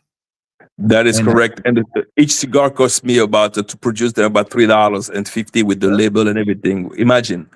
And think about this. Even though it's $3 to $4 a cigar, even though you know that person might have generated 15 or 30 of them, that's still way less than you're selling them for what. And especially because the more expensive, the higher quality it is in Arab countries, right? So even though you might get Exactly. it, you're going to mark it up to God only knows, just because you know if that cigar has a certain price, just Yeah, out of prestige, they're going to want and to then fuck that cigar. and another marketing tool. What I do, you come with a limited edition, like only we're gonna make only 100 boxes, Right. and Limited then or exclusive. Exclusive. personalized case, bro, Right. and they love those things. Yes. Now, now for the Independence Day in the UAE, so we're making an edition just for the day of Independence. So everybody's making order. I'm like, this is crazy. Yeah, it is. It's so easy. People don't even realize. All they had to do was put their minds together and start thinking outside the box. And that's what. I And literally just broke down everything that you did without you telling me. How exactly. much you're paying the employee, how much his production value is per hour, or what his expectations are, anywhere from 15 to 30. And then you're buying them at $3, even though he made 30 of them in that same hour, and you might have only paid that one employee 30 or $33 and some change, and that's equal to one cigar. Look at how many people could be in that room at the same time. You got maybe 10 to 15 people in a cigar room rolling up cigars, 15 to 30 at $3 and something, your cost, your landed cost, and you're marking them up to, what are you selling them to in Dubai? Or in Dubai, like the dessert edition, the box. It's imagine the box costs $2,500. The box of the gold edition, How many are in there? 25. Damn. It's Damn. crazy. It's crazy, bro. I mean, it's like it doesn't make any sense. And then I'm telling you, membership at Cigar Lounge. Cigar rollers, man. You got to buy the factory, buy the cigar rollers. That's what. So no. Now the factory. I want a roller. I want the whole factory. I want everything at this point. That's what I told them. Now they're only producing for me because they just dump all the old clients. Like, because I'm like, it's a huge market. I'm like, I'm telling you. So now we teamed up. So eventually, I'm gonna buy the factory and have it. Yeah, at least be a partner in it. Yeah. That's what bro. I was not expecting that, because I was like, I'm looking at all this because I'm like, how much cigar cost? I'm like, and then I went to the factory, went to a few, I went to Arturo Fuentes, and I talked to his name is Coachella, which is the CEO. Explained to me the thing. I met the DR, the closest one that produces a Cuban level cigar, and you're right there in the DR. You know people. Oh, exactly. My God. You must have that. And I'm like, a lot of shit. I'm like, you know what? And they just came up with that. And I'm like, just next thing I know, listen, some that start out of, one night, I'm like, let me come up. I start working on my computer, put the brand together. I did the branding myself. I did everything, just me. I'm like, just out of boredom. That's a difference between somebody that's a business thinker and a builder versus somebody just trying to hack off of shit. And you can tell the difference. You literally can tell the difference. People actually know how to structure things, how to break things down and build them, rebuild them, and people that just want a happen chance come on to something and say they did it. Yeah, you know what? The first person said membership at the Cigar Lounge is $1,800 a year. Yep, and eventually I'm gonna open a cigar lounge in Dubai where So yeah, $100 don't cover no cigars. It's just a membership.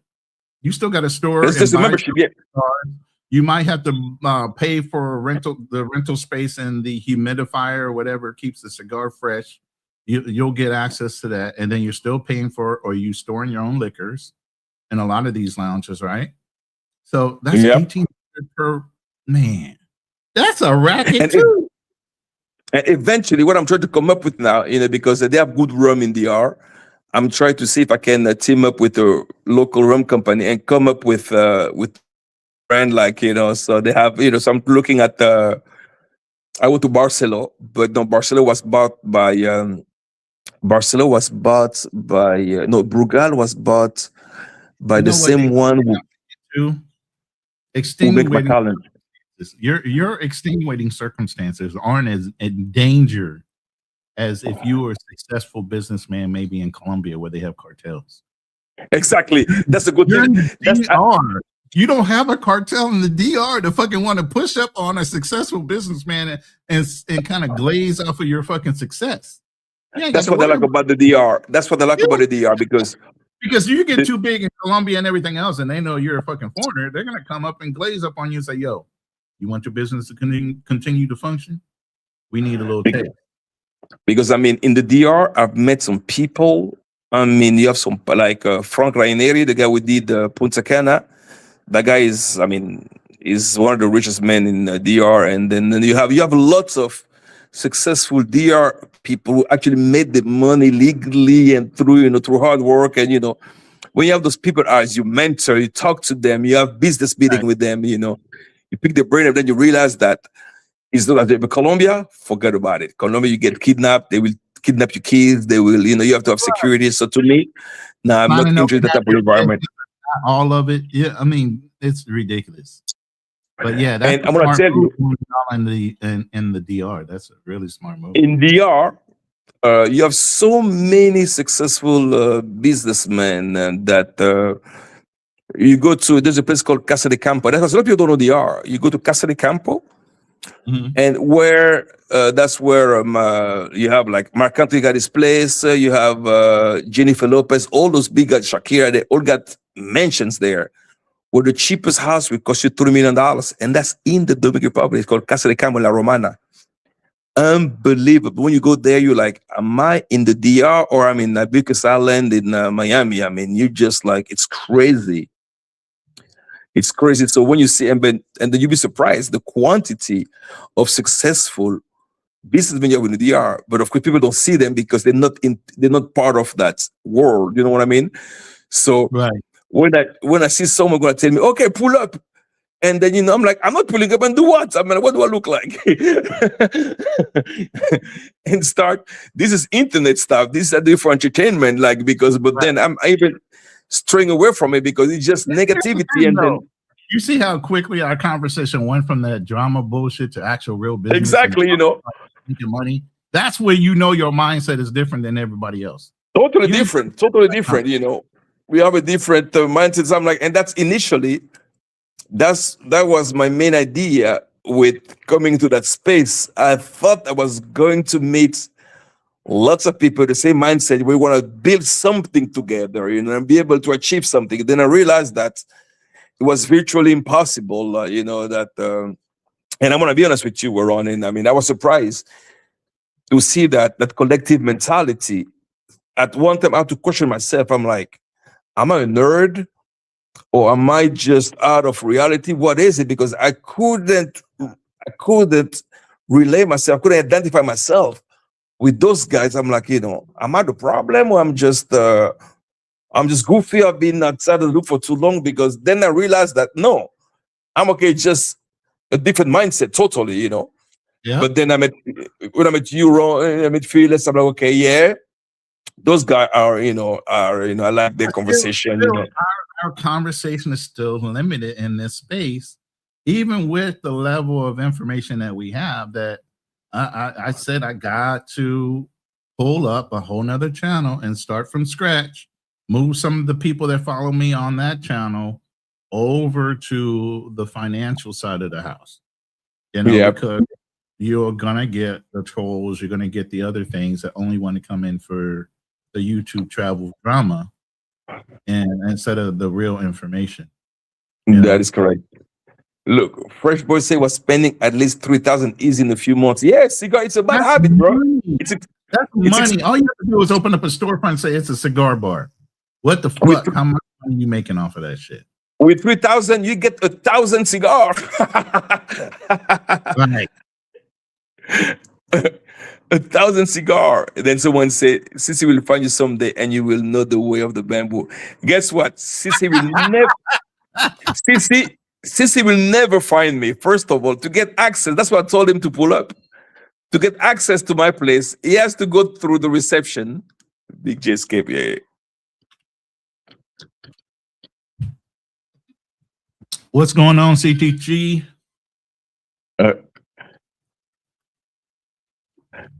He has to go through reception. He has to be vetted in. He has to leave his ID. So he'll get his detail anyway. So now, next thing you know, I got his ID now. So, I can now,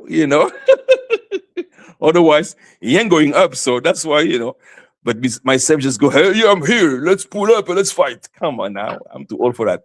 Hey, Big J, what's good? Yo, salute, salute, salute, strictly, salute, Ronin. Good.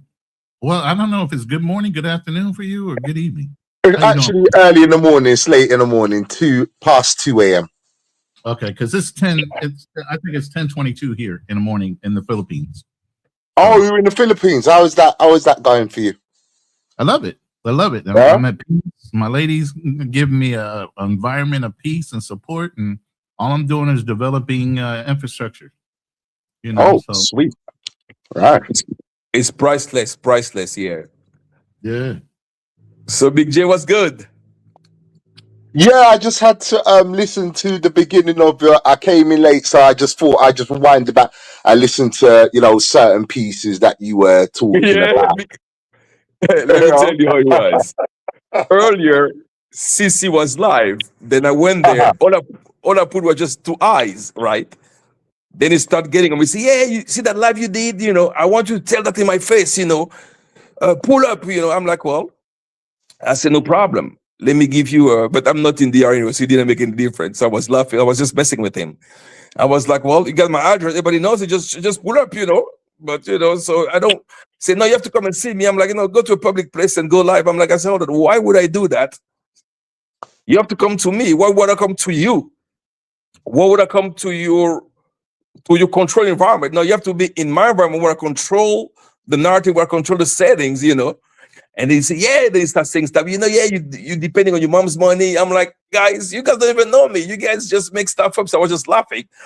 But when he said that, he think I'm Miguel that was waiting for his mama to give him some money for him to go out. So Miguel is what is called the funny thing is like projecting himself like his right is my reality. So I was just laughing. So when he was telling me all those things, I'm like, you talk about Miguel because because my mom doesn't send me any money. So to me, I'm like, it's funny when I listen to that. And listen, Big J, Mm. because I'm not a gossiper, but I have receipts.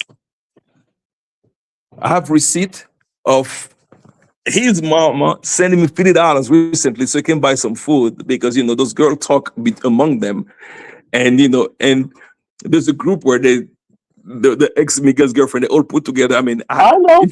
I know. if you send me Hmm. your if you send me your WhatsApp, in the back chat, you're gonna laugh. I want to send you all the Oh, for audio. sure. You're gonna Oh, crack believe up. me, I already know about. Believe me, I already know about Mr. Miguel deal. Believe me, I know. But Oh, Ronin touched on something not long ago in terms of the space not being about information no more. The travel space, when I came into it, it was about information. It was about where to drink, what hotels, the climate of the country, how much you should spend. And it just seems like the black dysphoria travel space is not about that anymore. It's not about sharing information. Or everybody wants to fight. Everybody wants to beef. I'm just, bro. I'm just so tired. Believe me, I've been around for some time. I've been around in this space for some time. I've seen them come and go. And to be quite honest with you, Strick, I mean, I saw something the other day. We had a conversation not long ago on your platform, and because you didn't know the chronology of CC, so I'll just break it down to you how he came in, and who his counterparts was encouraging it and so forth. I was like giving you a little chronology breakdown of who's who and how they came into this space. 2 days ago, someone done a video. It was his friend Third Mondo done a video. I watched it. I laughed. The receipts that he had was absolutely hilarious. I sat down. I said, you know what? Should I rebuttal? Because I'm just gonna make this guy look stupid. I could do two things. I can either have an intellectual combat. Well, I don't even think he's capable of having an intellectual conversation. Because for one, the dude's dusty. For one, he's a deportee and he's dusty. For one, so I had to really, really. Listen. I've got my Oh my lord. ignorant side, which I'm up in age now and I need to control that. There's a saying where I come from. If you can't look in the mirror and G check yourself, there's something seriously wrong with you. Right? Mhm. I was taught that. And I had to really, after watching his lies, I've got the receipts. He needs to see the receipts. I've got the receipts. And that story that he told was a whole load of rubbish. What you showed was a whole load of rubbish. The lies that he told was a whole load of rubbish. And I was looking at the video and I was like, this guy's dusty. He's not on my level. You got deported, you got a chance to go to America, make something of yourself. You decided to sell drugs, got deported, I believe, twice, and you're angry. You're angry. He said on his live that he didn't come into the space attacking black people. You actually did. And he admitted that he was on Ken 123's channel. Then he attacked what's his name? Flip Flop. Then he attacked my good friend Checks and Effect. There's to get it. So, he likes to say that I want to get in the game starting beef. No, no, no, no, no, no. I'm a man of principles. I'm going to call something out. But yet again, I don't even want to go into that. I just looked at the video. I said, you know what? I'm not going back and forth with this dusty guy. What I will do is have a conversation with him and debunk all his lies from beginning to end. I'm not going to do all of this, go on my channel and, making videos because I really haven't got the capacity all the time. If he wants to have a conversation, he can come onto my platform. I'm not going to delete him. I'm not going to kick him off the panel. We ain't going to do anything. We're going to have a conversation so I can debunk his lies. Apart from that, the dude's dusty, Casanova's dusty, Miguel's broke. I mean, he lives off women. We all know his history. But you know what? Moving that to the side. I just want to get back onto what Roland was saying, and it's right. The travel space is lost its essence in information. I feel that's lost. And I feel like these guys are a deterrent. You've got brothers like the degenerates that are already in the black space. And it just seems like YouTube gives that a big push while you have black men that are talking about some real issues and how to travel and stuff like that. And YouTube are not pushing it. They just want to push the low vibrational shit. I'll end on that.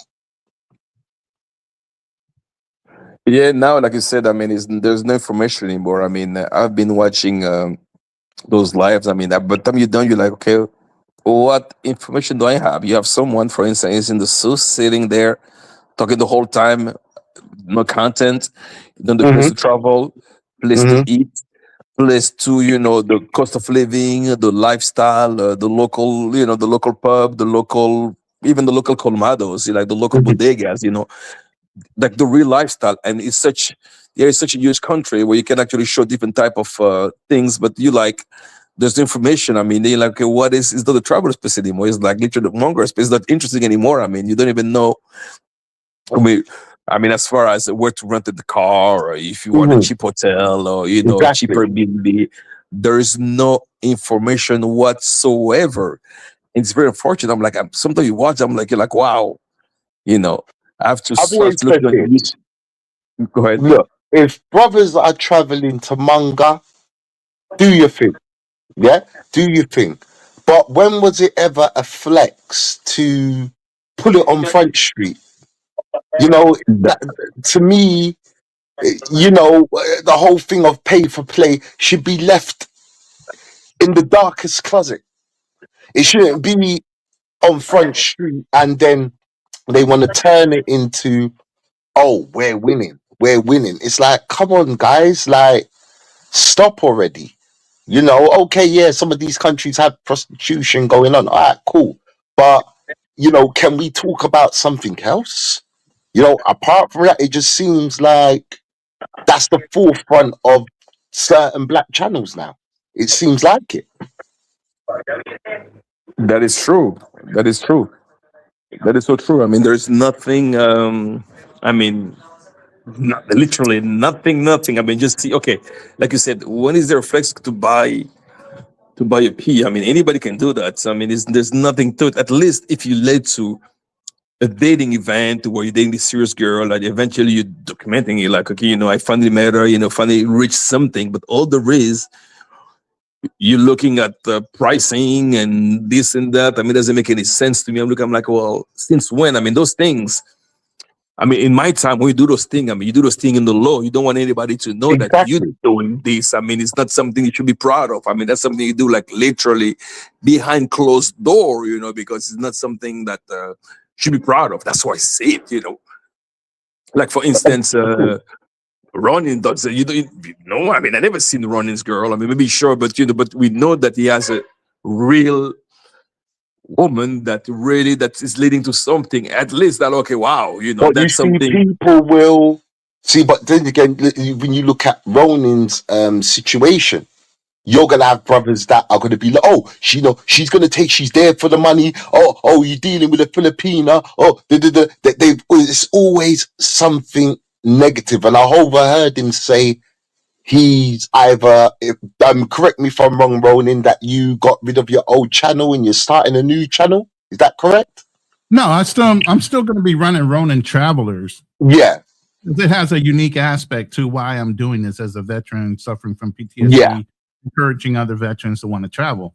The other channel is going to it's called Wealth Talks Legacy Walks. That goes into the aspect of my financial background as a fiduciary, insurance, and financial planner. Mhm. About more prominent on how to retire, whether it be abroad or even in the United States, and how to, how that money works and what good vehicles to put them in and everything else. Mhm. You know. Okay, great. You see, and Yeah, we need more. I just pinned the channel on the chat. So yeah, it's please Yeah, subscribe. Wealth Talks and Legacy Walks. Oh, I like that. yeah, we definitely need more channels like that. I mean, I remember when I was living in DR part time. Brothers used to laugh. Oh, you're in a relationship. It's like, bro, I'm at an age where I've done my running round. I'm not saying I'm perfect because I'm not perfect, but yo, I'm a grown ass man. Like, what's funny about having a relationship? I know. It's crazy to me. It's crazy to me. And when I ended my relationship, people want to make up a story that it's just funny to me. Because I told my story on my channel. I didn't go into the intricate details, but I just said, look, it didn't work out. I exited out, and that was it. I had to leave DR for certain reasons. And people look at that and laugh, and they don't understand that I'm the one that got out that situation. Ain't no one leave me. I got out. Then you have rumors that I lost my land in DR. Oh, they took away this and took away. This is what I'm saying. I've got receipts for all of this, and it's just like, Yep. I don't know, man. Sometimes I look myself in the mirror, and I know I've got a temper, and I say, Jay, why do you even give credence? Why do you even give energy to these sort of people? They're below you. They haven't got a career. They're not homeowners. They haven't got a career like you. They're not intelligent like you. Why are you giving these people your breath? Why? I question myself sometimes. I'm being honest, bro. I do. Sometimes I'm like, why are you even explaining yourself to these degenerates? Like, Or, why? or even entertaining that. I mean, Or sometimes, even I think, entertaining that. Do you know what I sometimes I mean? think it's out of boredom. Listen, when you have a real life beside YouTube, and then Uh-huh. sometimes when you get in space, is like you want to get stress out of it. I mean, turn some stress off, and then that's what I do. Maybe Like when that's I what it address is. Sissy, because I was bored and he was talking about me like he was. I mean, I don't know the guy, but the guy start one day he just start talking nonsense about me. I'm like, what have I done to you? I'm like, okay, well, perfect. I made my life based on my perception of himself, and and Mhm. based on the files that's all over the globe. I just made fun of it as you know. Then he got touched by it. Like, yeah, I want you to do the same thing in my face. I want you to meet me. I said, come on. Mm. Why would I meet you? Would I waste my time? Why would I stoop to your level? And people are saying that I can hide forever. I say, first of all, I'm not hiding. But the reality is, Sissy and I don't go to the same places. Miguel Lee was an accident. I met Miguel Lee at my place when I had a barbecue. He came to me with another man that I knew, and that's how I got in contact with Mr. Deal. But it was a mistake, it was accident. In real life, I would have never met him because we don't share the same type of people. I mean, we just don't. What we're gonna? I mean, we're not going to Miguel Deal. I mean, my people deal with are like, we meet for business deal, we meet for you know, prospective project and stuff like that, you know, but it's not out of, you know, not for just for box, you know, that's not what I do for a living. That's not what I spend my time on. You will talk to, when he used to get mad at me to send me a picture with his bodies between quotes, which we never been Yeah, mad. I'm with these, poppies. I'm like, I say, hold Yeah. on. What do I care about that? I mean, you know, showing women to me is not a flex. I mean, I got friends, you know, it's our friend over. We used to talk over the phone. So people think that those women actually, I'm not, those were literally friends. Those are the women I was messing with because I don't need to. That if I do, it was only one time the girlfriend was dating me. She never came alive because she didn't like to be public because she's not that type of thing, you know. But when I see this, I'm like, I said, guys, is it a flex? I mean, you guys think that, you know, I don't need to show because I mean, it's not what I'm all about, you know. Women's not what I'm all about. It's part of your life, but I don't need to expose them, if you know, because you know. To the contrary to those people, you know, I don't know who watches my channel and who doesn't. You know, I don't want to take the wrong road because people look at me like, well, I thought you were a serious guy, but now what you do, you showing that, you know, so you show that you're buying boxes. I'm like, you know, it doesn't make any sense. So, and it's never been part of my. It's something that can be exposed anyway. So, when I look at it, I'm like, well, you guys have nothing to lose. That's why you do those things. But me personally, It's when someone hasn't got anything. You see, it's internal projection for a start, right? Now, you know, listen, me and Miguel deal was cool. We was cool. We was. Until I started seeing certain things, I was like, you know what? This guy, he's a Billy bullshitter. He I know. is a Billy bullshitter. He really is. Like, you know, stories of, I'm worth 400 million, I'm worth 250 million. Oh, people like, they're beneath me. All of this talk. And I'm just like, but you can't pay for your own Airbnb. You know, I own 4 Airbnbs. All right, bro. Well, I'm coming to Santo Domingo. So doesn't it make sense me just renting one of your Airbnbs? All of these stories, he's going to buy a Mercedes, he's not bought it. Bro, I just said, this guy's broke. What he does, he waits for people to come to DR, they pay for the Airbnb, he stays with them,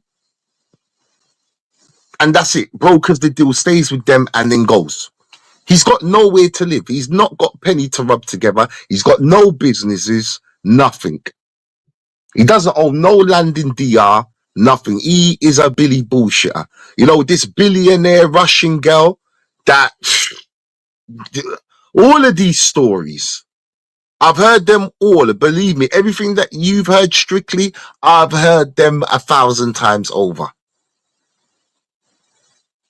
I can tell you that now. Miguel Dill is a Billy bullshit. That's why I removed myself from him. You know, and, you know, I've heard certain things and I'm just like, okay, cool. Keep on talking. Like I said, you got receipts, bruh. Like I said, when Third Mondo done his little talk and I saw it about 2 days ago. Where's Strictly gone? Oh, I don't know. His internet might have dropped out again. He dropped out again. Yeah, keep going though. Yeah, like I'm saying, Third Mondo, I don't know if you're listening, I'm sure CC's recording it and that. So this is what I'm gonna do. I'm not gonna do the shouting and the rah, rah, rah. I heard what you had to say. Now, please do me a favor. And this is whoever's watching, because you might have some minions watching now. So this is what I'm gonna do. I'm gonna close the whole book on this bullshit. But before we close it, this is what we're gonna do. I deal with common sense. I deal with chronology. This is what I deal with. You said a lot in your live. You said a lot. I would think it was a live that you done or a pre-recording, but I saw it. And a lot of lies were told. And I also saw what kills me though is that you still got chat from years ago in your phone. That's what kills me. But nevertheless, when I was explaining to you strictly about what Yeah. happened between me and Mondo, the talk that he showed has got no relevance. He told a lot of lies, but we gonna make that right. So I encourage Mundo to come on my platform. We are gonna have a discussion. We are gonna play his videos, and I'm gonna rebuttal everything. He's gonna look real stupid, and he says I haven't got receipts. That I didn't want to fight you, and that I've got receipts. I've got them. Don't worry about that. I was just waiting for Mondo to get more views. He didn't get enough views because I want to embarrass him. That's what I'm gonna do. I want to embarrass. Because he's dusty. The guy is bruh.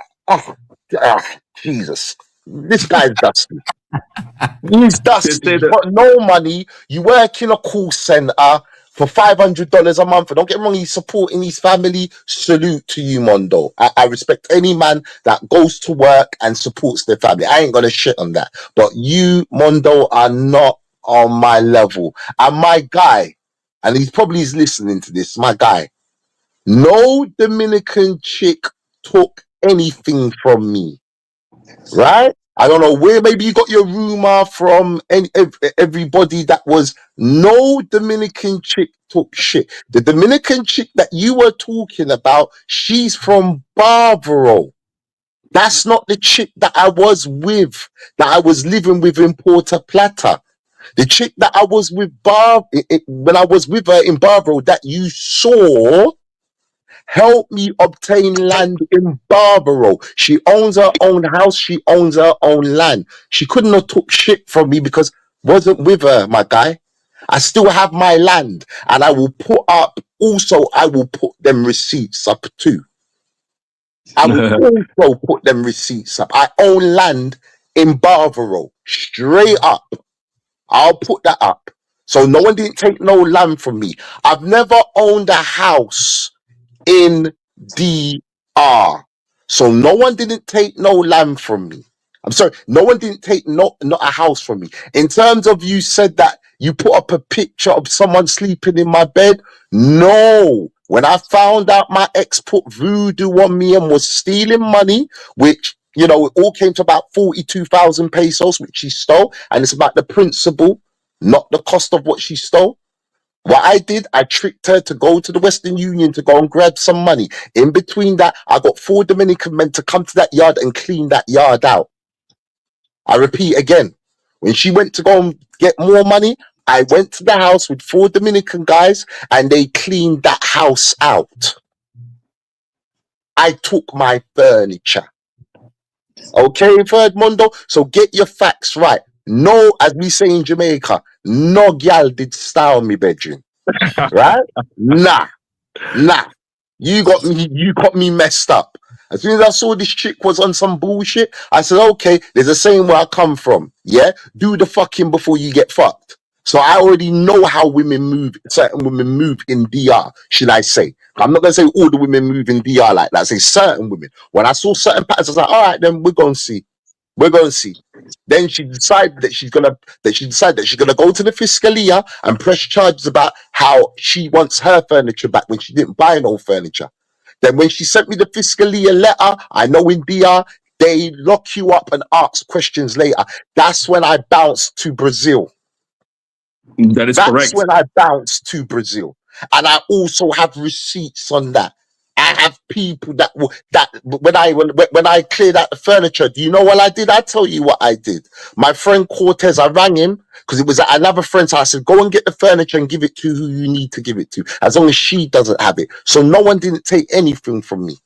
I lost nothing. So all these rumors that I got used and that's what you want to happen. No. I know all the tricks of the trade. I move fast. So, That's like I funny. said, my guy. Yeah, Someone want go to ahead. know, what does a Strictly and CC beef stem from? I mean, to me, it's not a beef, first of all. I mean, you guys know CC. CC was the first one to mention my name and making stuff up. He doesn't even know me based on rumors and fake information and, false narrative he heard from Miguel Deal through Third Mundo, whatever it is. And they went ahead and ran with it. And one day, Yes. every time I was on panel making a comment, he was trying to attack me and try to make, so I just said, okay, perfect, I made a video on him first time maybe like 6 months ago, I can remember 8 months ago, and say, I wasn't afraid of him, and then, Mm. and then he kept on talking, and I'm saying, okay, well, I will pull up the Gerard file, and I recorded, I put a video about him and Gerard's conversation. That was, and then we came on panel, talked about him, about, because he was the Yeah, biggest supporter of I was NYC. giving you the history. I was giving you the history of where Exactly, Mundo came from. Yeah. And Mundo said exactly. he never showed up on no racist channel. Then he said, oh, I went on it one time. So make your mind. This is what I'm saying. Listen, I'm going to pick this guy apart. It's going to get stupid. It's really going to get stupid because what he posted as receipts has got nothing to do with the conversation that I had with him. That's got nothing to, because me, when he posted that shit up on his channel, right, saying he's got the receipts, that had nothing. Oh, you call me your king. Me and him was cool. And you know what? He's effed himself because it shows on the chat, I'm trying to get to CC to kick CC's ass. And it shows when I said, yo, I'm in Domingo, did you get hold of CC? Oh, I tried. CC didn't want to know. He didn't want to know. So all Mundo done, he just fucked himself further into a hole. It's gonna be a hole that he's gonna climb. It's gonna have to be a big hole he has to climb out of. Trust me. Trust me. We're gonna have a conversation. I'm not gonna cut him off. I ain't gonna do any of that. I'm just gonna be like, state your claim and make sure you're clear. Make sure you're clear on everything that you said in your video. Make sure you say it again. And I'm going to ask you questions. You said you wasn't on that racist guy's channel. Then you said you was. So what is it? But you called me a liar. You said I was a liar. But you wasn't that racist guy channel. People know you through that. You went after Flip Flop. People know you through that. You're talking about people coming into the game and they want clout. You went after Flip Flop. And another thing that he messed up on, when he went after Flip Flop, he's like, oh, I came into the game because people were chatting shit. Hold on, newsflash. When you came into the game at that time, when you went after Flip Flop, Checks and Effect wasn't even a big YouTuber then. Checks and Effect had 500 subscribers. There was no beef in the YouTube space then. So what is he talking about? There was no what do you guys call it in America? Pookie and Ray Rays. There was no Pookie and Ray Ray channels. There was no one beefing. Actually, Taylor Made Dreams was actually at the height of YouTube. He was the go-to guy for DR content. It was him. There was no beef going on. Flip Flop just barely started his channel. Chris Dogan was around at that time. I've been around. So there was no beef. So you came into the game beef and you came into the game because you thought, oh, let me go after Flip Flop so I can get entrance in because the Racist Boys channel's not working. So let me go through Flip Flop. Let's go through patterns. Patterns don't lie. That didn't work. So then what did you do? You went after Checks and Effect. That didn't work. So then what did you do? Gave CC a platform. Then wanted to start a beef channel. This is his pattern. This is his pattern. Then you talk about I'm inciting a race war. What? Excuse me, a race war? No, I've never incited. No, make anything about race. My channel's nothing to do with race.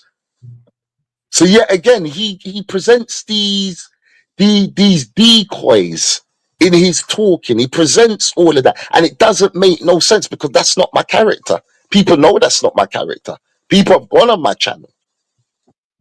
People have gone on my channel. The only guy I've debated was a racist guy from Puerto Rico. Me and him had actually a talk, and I broke him down. I literally broke. By the time I finished with him, it was so embarrassing. I broke him down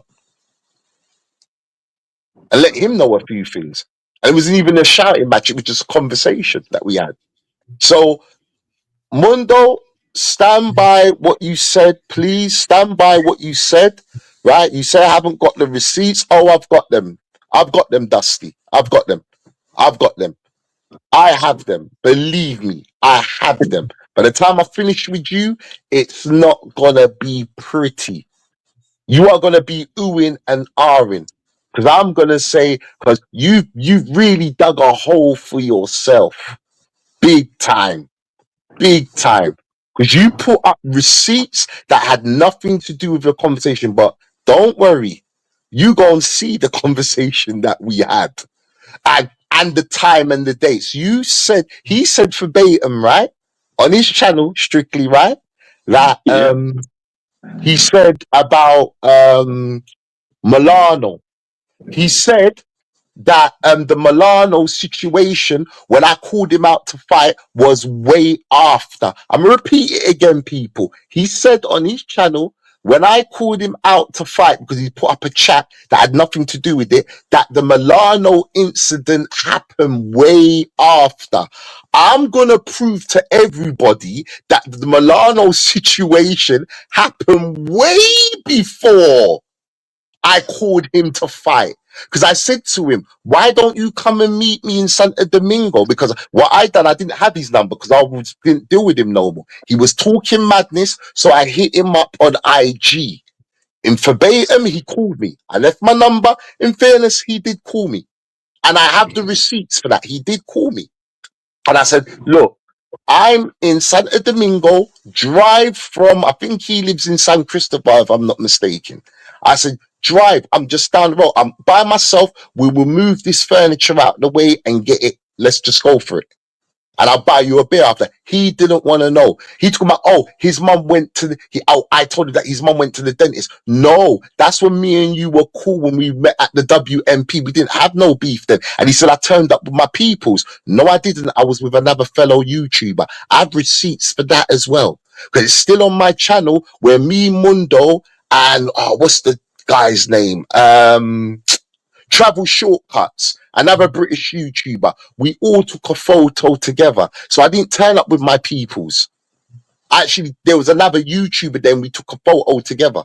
So all these lies that he's making up is crazy to me. It's crazy. Yeah, He they love just to make lies. stuff up, bro. Yeah, he just needs to make it up to make himself look good. But I'm But going to listen, debunk all of that. you see, the third Mundo went on channel mentioned, what about that guy strictly travel who lied, said that was the king of Africa, but it's really from Haiti? I'm like, I said, guys, I never said, first of all, my dad was the king of Africa. First of all, Africa is not a country, it's a continent. It's a So continent. I wouldn't say that kind of nonsense, first of all. And I clearly stated, everybody knows that my father was born in Haiti and moved to the Congo in the early 60s. After the Duvalier group, and then met my mom with Congolese. So, I'm an open book. I mean, what would I lie about? Being something that I'm not is not, so it just meant that he doesn't even know me. Never met the guy, doesn't know the only person, the only common link, it's Miguel Deal. And which is more fake than you can even think of, and just a guy that create beef and mix stuff. I mean, he's another liar. I mean, I've seen people lies, but that level of lie is just pathetic. It is, it's borderline psychiatric, it's crazy. I mean, so I was like, stuff I've heard about, but I was like, is this guy serious? And then they run with it and spread it, and people think it's true. I'm like, I said, hold on. There's no need for me to debunk that because it doesn't make any sense. The guy doesn't even know me. I knew the guy for, let's say, maybe a couple of months. I know maybe it lasts from March to May max. And I realized that, and our falling out wasn't even, I was cool with him, but then his girlfriend broke up with him. He got mad because that Which day he had, one? Which one? Margie. no, a girlfriend, her name is Jennifer. She's in Dubai right now. And she broke up Okay. with him. And then they had a fight. And then like it was being aggressive. And then I was at my place. And they talked to the girl I was with at the time if she could come down because she said, and my girl said, yeah, let him come down. Let her come down. She came and stayed there. In the morning, when it was time to check out of his Airbnb, he called me. I was sleeping, and then next thing I know, when I woke up, I see his message, and he starts sending a message to my girlfriend at the time because he knew her. Saying that, I don't know why he trusts this guy because he messed with this girl and that girl and that girl and that girl. I'm like, and that's how the beef got started out of nonsense and something I didn't have anything to do with. All that because he broke up with his You need girlfriend. an escape that. Well, do you know She, the craziest thing? What Miguel said to me? He is the fourth cousin to the Queen of England. he told That's me the the same bullshit he tried to nonsense. tell me. I mean, imagine That's the the first bullshit he cousin tried of to the tell the me. fourth cousin of the Queen of England, and then you're gonna The live in fourth BR, cousin. and you're gonna live in BR. When I heard that, I said, "This guy's lies are unreal. He just can't help himself. He just cannot. I don't know. I don't know if it's Munchausen by proxy he suffers from. I don't know, but he really believes that I believed his lies. Well, it even told me the same thing. Even told me that the Deal Castle, they own the castle, Deal Castle, I and know I'm in like, England. Yeah, I heard that bullshit too. Yeah, but I heard that's, that bullshit. but it's part of. I mean, it's belong to the states. And I listen to the guy. I'm like, a sec. If you know London, if you know England so well, first of all, he never traveled. The guy only left I Bahamas remember in when the BR. Queen died and he rang me and he said, "Yeah, he's gonna come and check me." So I was like, "Why?" He goes, "Oh, I have to turn up for the Queen's funeral." I was like, "Ah, man, cool." You know what I mean? I was like, "Cool, man." You know where me there? Cool. You know what I mean? And another thing, Third Mondo said, "I've never been to Jamaica." I've never been to Jamaica. I'm sorry, I'm a fake Jamaican. I've never been to Jamaica. I've never stepped foot in Manly Airport, Kingston, right? Michael Manley Airport. You batty old. I've stepped bare times, right? In Michael Manley Airport. But let me tell you something. I always flying to Mobay. You know why? Because my family they are Trelawney, right? So you telling me I haven't been to Jamaica? Okay, cool. I guess I need to bring out the receipts as well. I guess I need to bring out the receipts that we own a 10-bedroom big fucking mansion in Trelawney. I guess I have to bring that out as well. It's just crazy to me. This guy's just dusty. Actually, I don't know if it's a call center he works in. Maybe it's what you call them fraud centers. Maybe it's them fraud centers that he works in. I don't know. You know what I mean? But yeah, Third Now, Mondo, you're not on my level, my guy. You're just not. You know, but I understand. You're angry. You got deported from America, and we laugh at people that get deported from countries. That's already you're a deportee boy. We laugh at people like you because you got given opportunity to make something of yourself. You went to America and messed up. So we laugh at people like you. You're not on my level, my guy. Your mum probably sends you money to keep your head afloat. He said that his mum's still in America, so his mum probably sends him money to keep his head afloat. He's oh, dusty. He's that's why they. dusty. Okay, He's that's why they all dusty. say the same thing. Makes sense He's now. dusty. They're all dusty. When I saw the video of what he was wearing, some baggy tear up t-shirt. The man looks. You're dusty, brother. You're dusty. You can't talk to me. I have a career. You can't talk to me. You're dusty. I own land in your country. I own land in your country, my brother. You can't talk to me. You can't. I own land in Jamaica. You can't talk to me. I'm a homeowner in England. You cannot talk to me. We're not on the same level, my guy. You earn pesos. I earn pounds. Two different things. Can't talk to me, my guy. You really can't talk. At the top of my career, you cannot talk to me. I travel to different countries. You can't talk to me. You only have YouTube to run your mouth. Actually, you know what Mondo is? This is what I'm gonna call him. They say they're Dominican. No, he's a Dominican. That's what he is. He's a Dominican. Third Dumbo. Not even third Mondo. Let me not call him third Mondo. No, third Dumbo. That's what his name should be. I think it was some troll was going after him or something. Was making videos of him. Yeah, third Dumbo. That's his name. Third Dumbo. You're dumb, bro. You have no intelligence whatsoever. You was Miguel's taxi. That's what you was. You was dropping Miguel up and down Santo Domingo. That's what you were doing. Right? You want to talk up CC and want to call man Batty man. How dare you call me a Batty man when your boy's on YouTube trying to get with a young boy, trying to find out if this young man's gay, and you want to call me a Batty man, but you and this man's parring. What did that say for you, brother? You and this man are par. And the man's talking all saucy to the next man because we got the receipts of that. I'm sure you heard it strictly.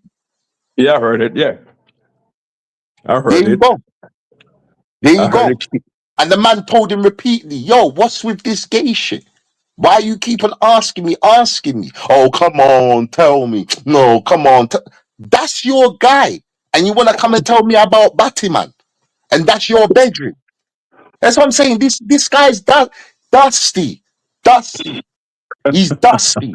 You cannot talk to me. Third Dumbo, I'm sorry, you can't. You're not on my level. You're not on my level. Pull up all the receipts. This is what I challenge you.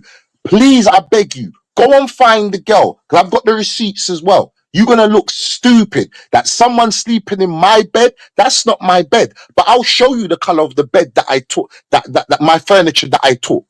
I will show you the color of that because it weren't silver. It was black. So I'll show you that too. I still got pictures of my old apartment, old villa that I rented in Paula Plana. Not a problem. Got receipts for that as well. You've messed up big time. You tried to create this story about me. Okay, we're gonna set the story straight. And for another thing, you think I ain't got receipts on that no one took furniture from me? All right, cool. Well, what you need to do is ring your guy Flip, tell Flip to ring Cortez and ask him where my furniture is. God, I don't even fuck with Flip. But I know Cortez is gonna keep it real with Flip. Yo, what happened to Big J's furniture? Big J gave it to me. He gave me the address of where the furniture is, and I went and collected it.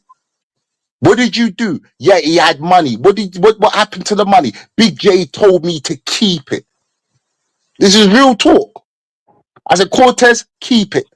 I ain't coming back. Whoever wants that furniture, give it to them. All good.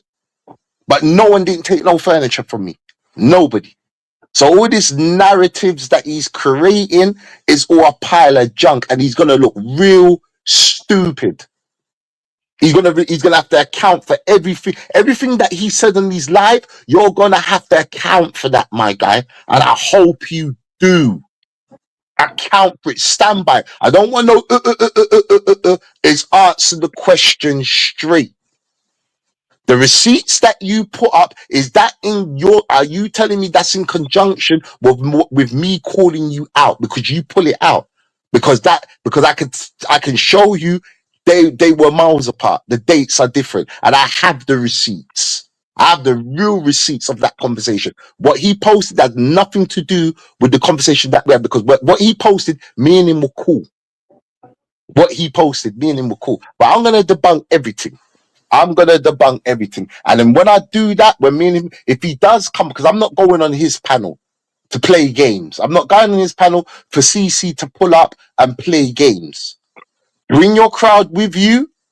Come on my platform. There's gonna be no blocking. I actually want you to be there as well, strictly. I want you to be there. You know what I mean? I want someone to panel this and answer the question. Tell your story of how it went.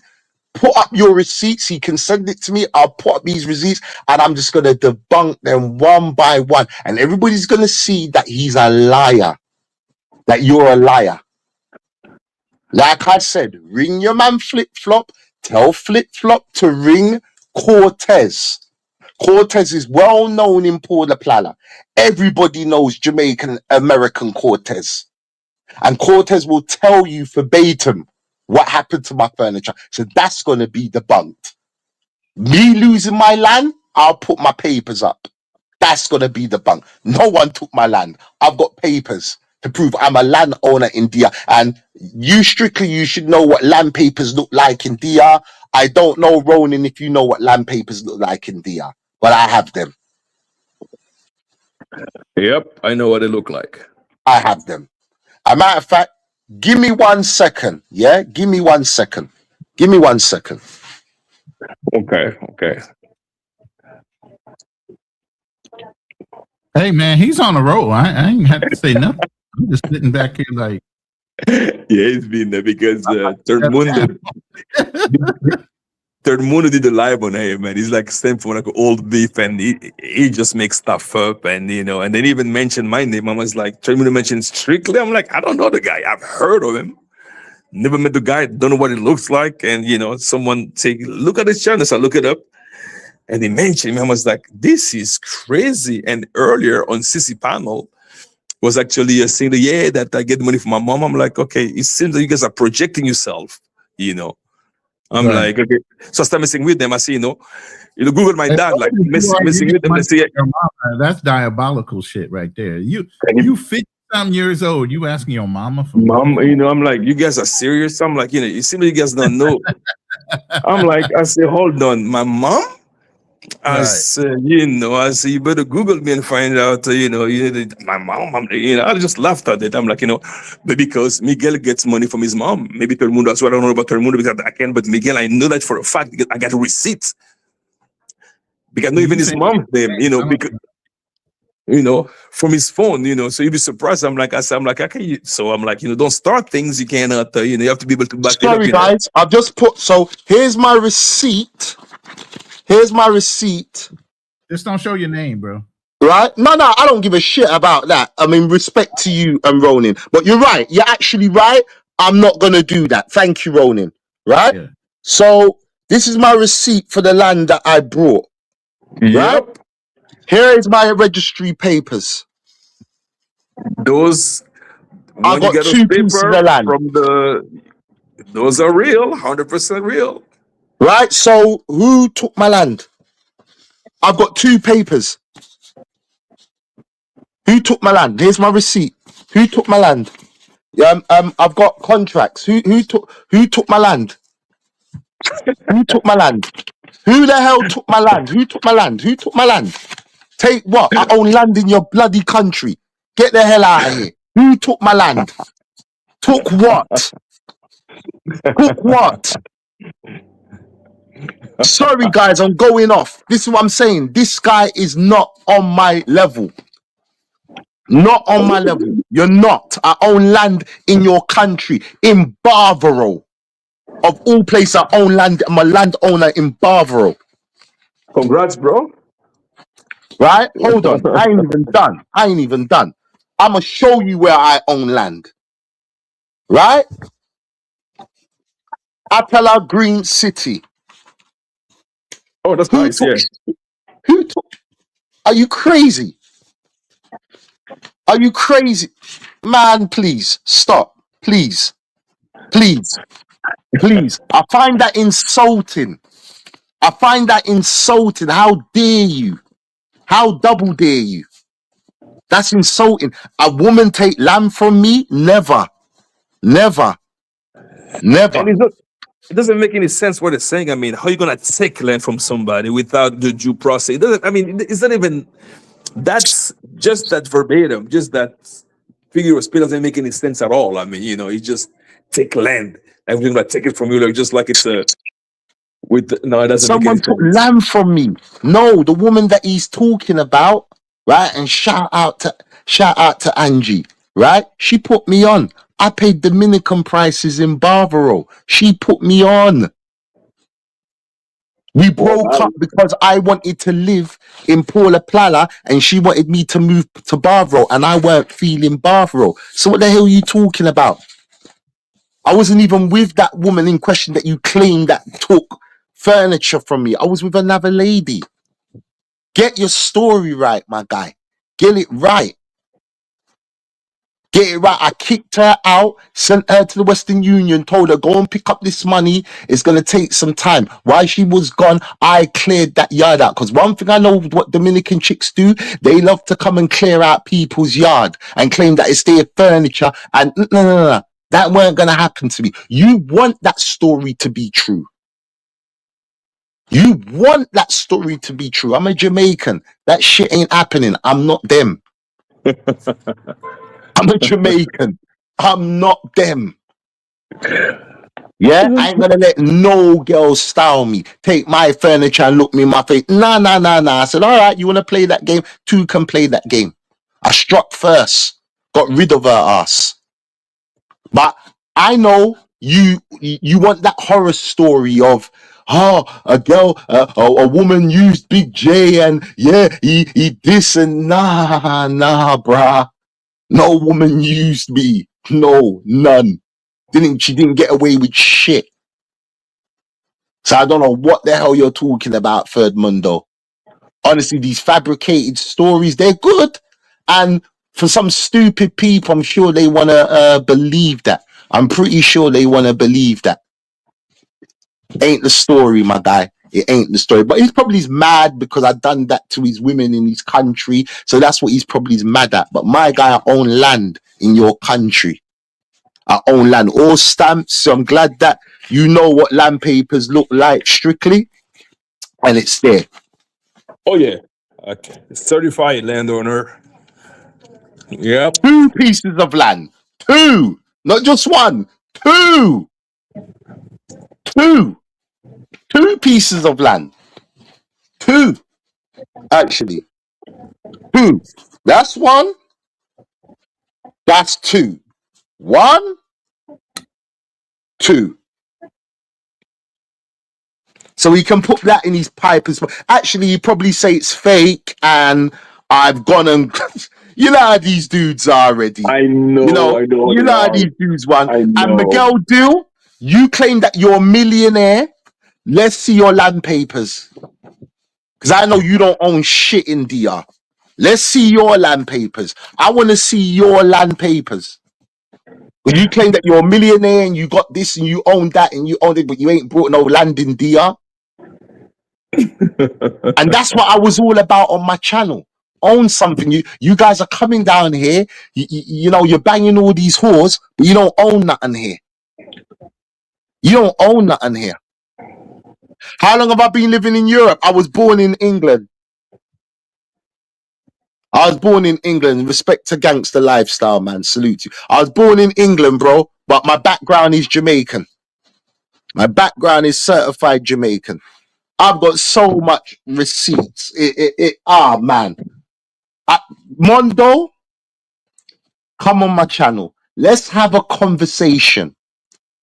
No screaming, because I don't have the capacity to be screaming. I don't have the capacity to be trading insults. I'm at a time in my life now. I really don't have the time. We can both sit down and have a conversation, and you can put forth your argument and your receipts, and I can debunk everything that you said verbatim. I'm gonna let you talk first. I'm not gonna interrupt you. I'm gonna let you get your shit off, and you can ask me questions, and then I'm gonna have dates, because believe me, Mundo, you ain't internet ready. I am. I'm ready. I've got the receipts ready. I'ma show you certain man put videos up and the date of when they put of when you pulled up on Milano. And then it's gonna show the date of when I sent a message to you on Instagram. You see, when we were talking about that, what you showed is text messages when me and you were cool. You didn't show the Instagram message that you claim that I don't have. Oh, I have it. I have it. No, believe me, I have it. So if I was you, I'll go and delete that message pronto because I've screenshotted it and everything. So I've got the message. Make no mistake about that. I've got the message. I've got them messages. And you called me. See, I don't lie because you called me. You called me and you said your mum's flying in. You didn't say your mum was at the dentist. That was when me and you were cool.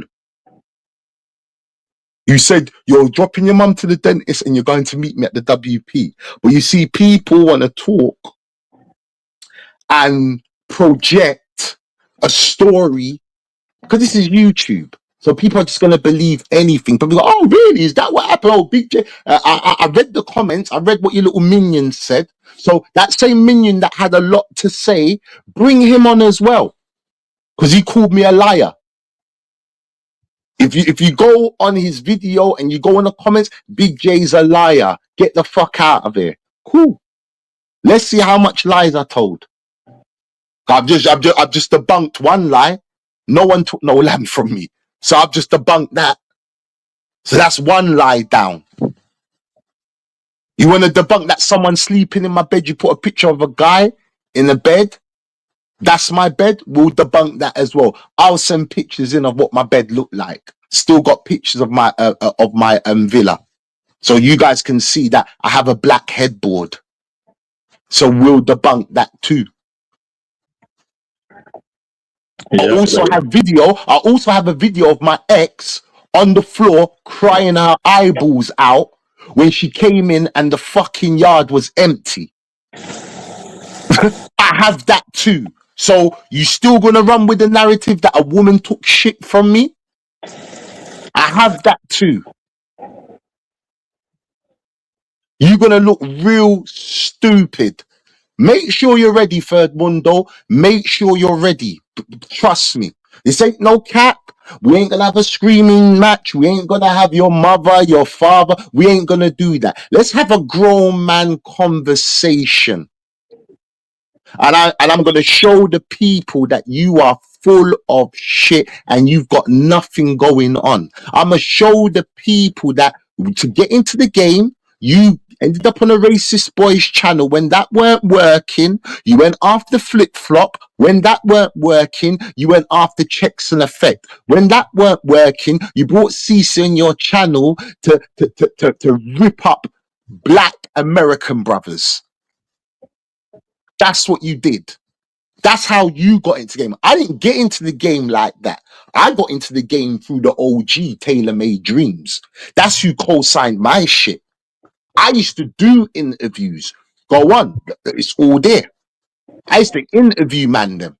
That's what I was doing. I didn't come into this space beefing. I didn't come into this space fighting people. Even when I was still in DR, my shit was about information. I was telling brothers, when these women ask for money, this is how much food costs. This is what they live on. This is what they eat. My shit was about information. That's how I came into the game. That's why I still maintain certain deep relationships. I still talk to Checks and Effect. I still talk to Tailor Made Dreams. I maintain them relationships. Why? Because I'm a man of respect and dignity. That's why. I'm me. And I respect everybody. I don't walk around disrespecting people. That ain't me. One thing I was taught, it don't matter what walk of life someone comes from, always respect them.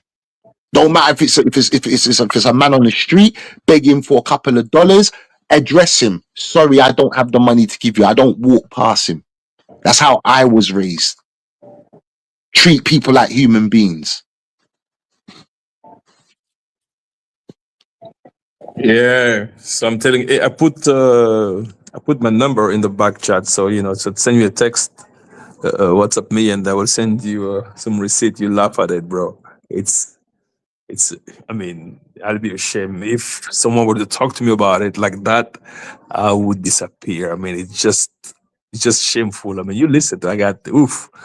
whole bunch of convo, whole bunch of crazy. It's crazy, bro. It's really crazy. It's crazy, and to think that we've got grown ass men listening to these degenerates. Bro. Honestly, Like I said it's ridiculous. initially, me too. When I first came to this space, it was to be able to learn something or teach this guy, be able to interchange ideas, about, like you say, land ownership and this and that. And I realized that some of the things, it was so overwhelming to some of the guys that I've met, before I got to this space. And after I came to this space, then I realized that I met a few cool guys, actually really, Yeah. I met like the gangster lifestyle. Very cool dude, very solid guy. Good dude. Oh, good dude, solid. I mean, Well, I've never met him personally, but he's solid. solid dude. Oh, Solid the dude. guy is solid. The guy walk the walk, talk the walk. I mean, talk the talk. I mean, hats off. I was surprised. I'm like, okay, so yeah. So, but beside that, everybody else, it's about gossip, being gangs. It's always about talk about business, talk about he loves cigars just like I do. So we smoke a cigar, we go to Arturo Fuentes, we sit down, and good company. I mean, and some of the thing that some of the people we were with, they're not even on. We didn't even go live with them, to keep it private, So because there's no need to expose anybody, but very solid dude. Nothing to say about it. Very solid. Very solid, You know the crazy thing about this, yeah, is that the only thing I said about Third Mundo is that he's dusty, right? Which he is. He's dusty, right? And he's probably Yep. still listening or someone's recording. He's dusty. But I've also invited him to come and debunk what I said. Come and have a grown man conversation. We don't need to scream. But you know what though? I have a funny feeling that he's not. You know why? Because it's easy for him to scream and make videos. It's Yep. easy for them to scream and make videos and rah rah rah rah rah. It's easy for them to do that. I don't want to have a conversation with him. Don't want to talk to him. Oh, what I want to talk to him for? Like, you dusty piece of shit. Like, let's have a conversation. Let's have a conversation. As I said, I'm not. Let's have a conversation. That's all. Bring your people through, and you can ask me. I'll keep quiet. He can ask me questions.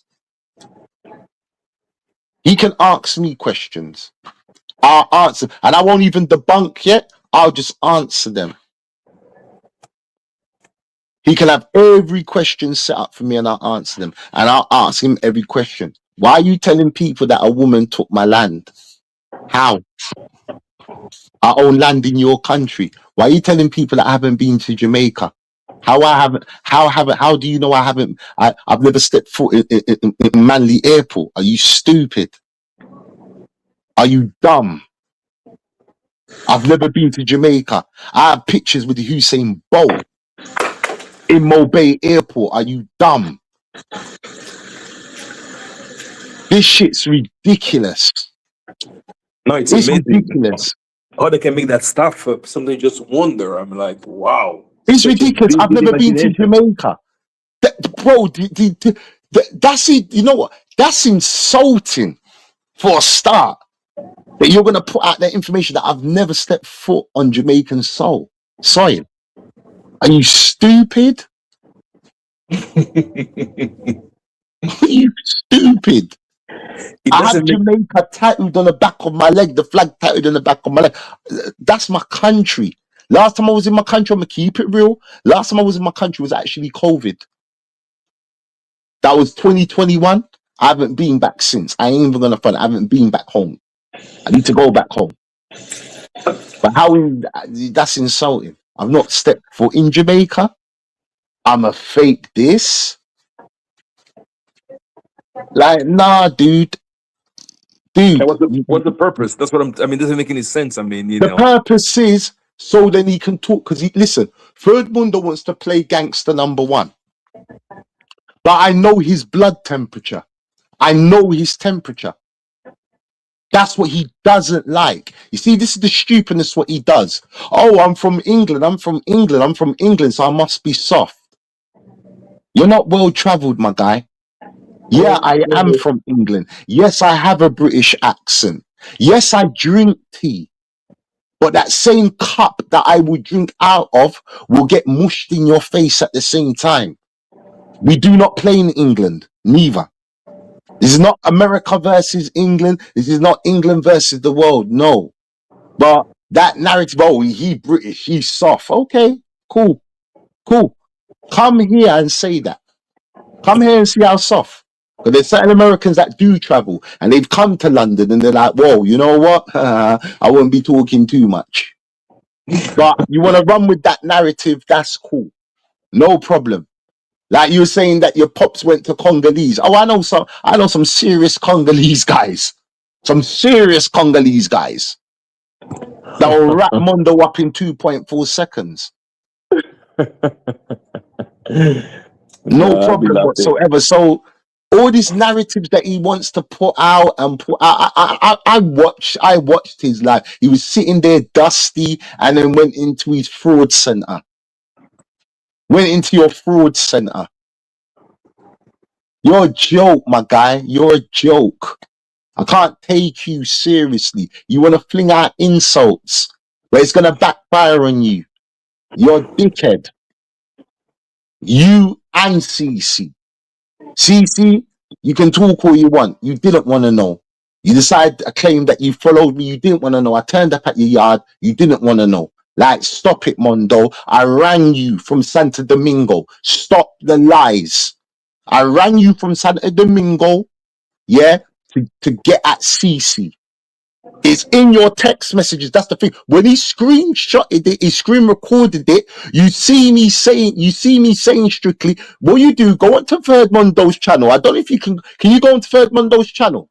Can you actually put that up and scroll through the talk of what me and him had? And it clearly says twice, I'm trying to get to Cassandra. Hit him. I'm in Santo Domingo. He said, I tried. CC didn't want to know. It's what I'm saying. He's fucked himself into a big hole. You have to climb out of that one, bruh. I FaceTime Mundo when I was in Santo Domingo. Yo, Mundo, I'm here. Look where I'm at. He said, all right, you're here. Get CC. CC wants this ass whooping. I'm here. No, what did they do? He took $100 from Val. Now, if I knew that it would have cost me $100, Mundo, I would have paid you $200. I didn't know you needed a fee because that's what Val paid. Val paid $100 and CC met Val thinking because Val's a small guy and he's skinny that, oh, you're going to kick Val's ass. But I understand. There's a saying in Jamaica, doppy no for frightened. They're not stupid because he knows I would have broke CC in 20 pieces. And I strictly But put your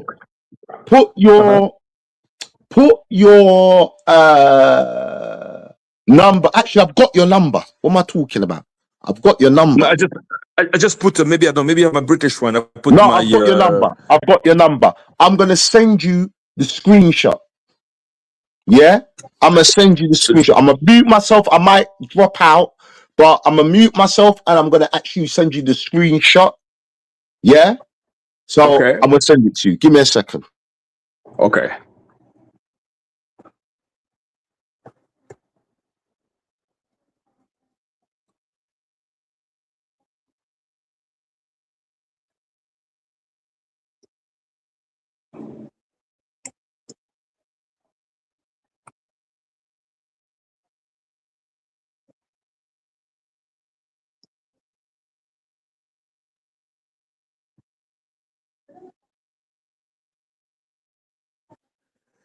Yes, guys.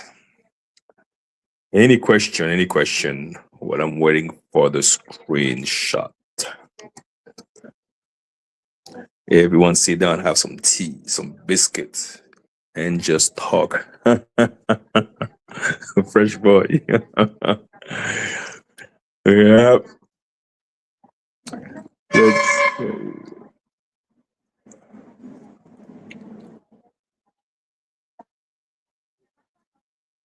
where's this thing? Where's the what chat? Oh yeah.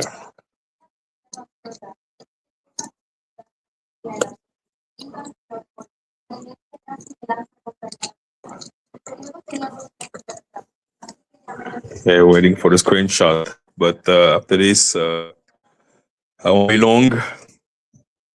It's been 3 hours, so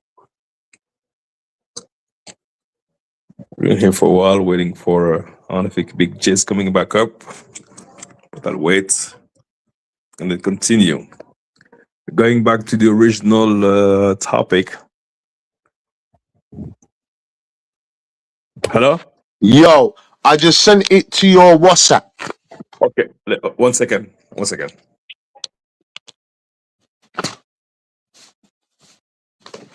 And I actually have a video. So people might think, oh, it's AI. I actually recorded myself going into his Hey, Instagram. Big J, send to the number from the back chat because that one, it's actually, I'm on roaming. So send me to the, I have a number put in the okay. back chat.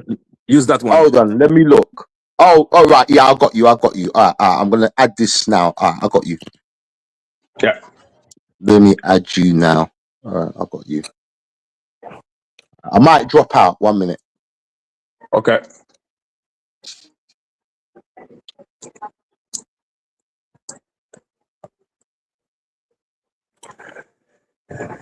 Yes, so the main question, would I pull up? First of all, I wish I could, but I can't for two reasons. I'm currently not in Santo Domingo, as I have to attend my dad's funeral, which is on the 21st in Maryland. So fortunately, I won't be able to pull up. But so, and would I pull up? Not now. Maybe, maybe not. Would I be prepared? Of course. He would have get bambooed, not me. You know, and he knows. It's all talk. He know what to mess with and what not to mess with. He knows it. He knows it. It's all talk. He just got offended because he was exposed. But all I did was I just replay what was already there. So it was nothing invented. Yeah. Did you get it? Let me see. 1 second.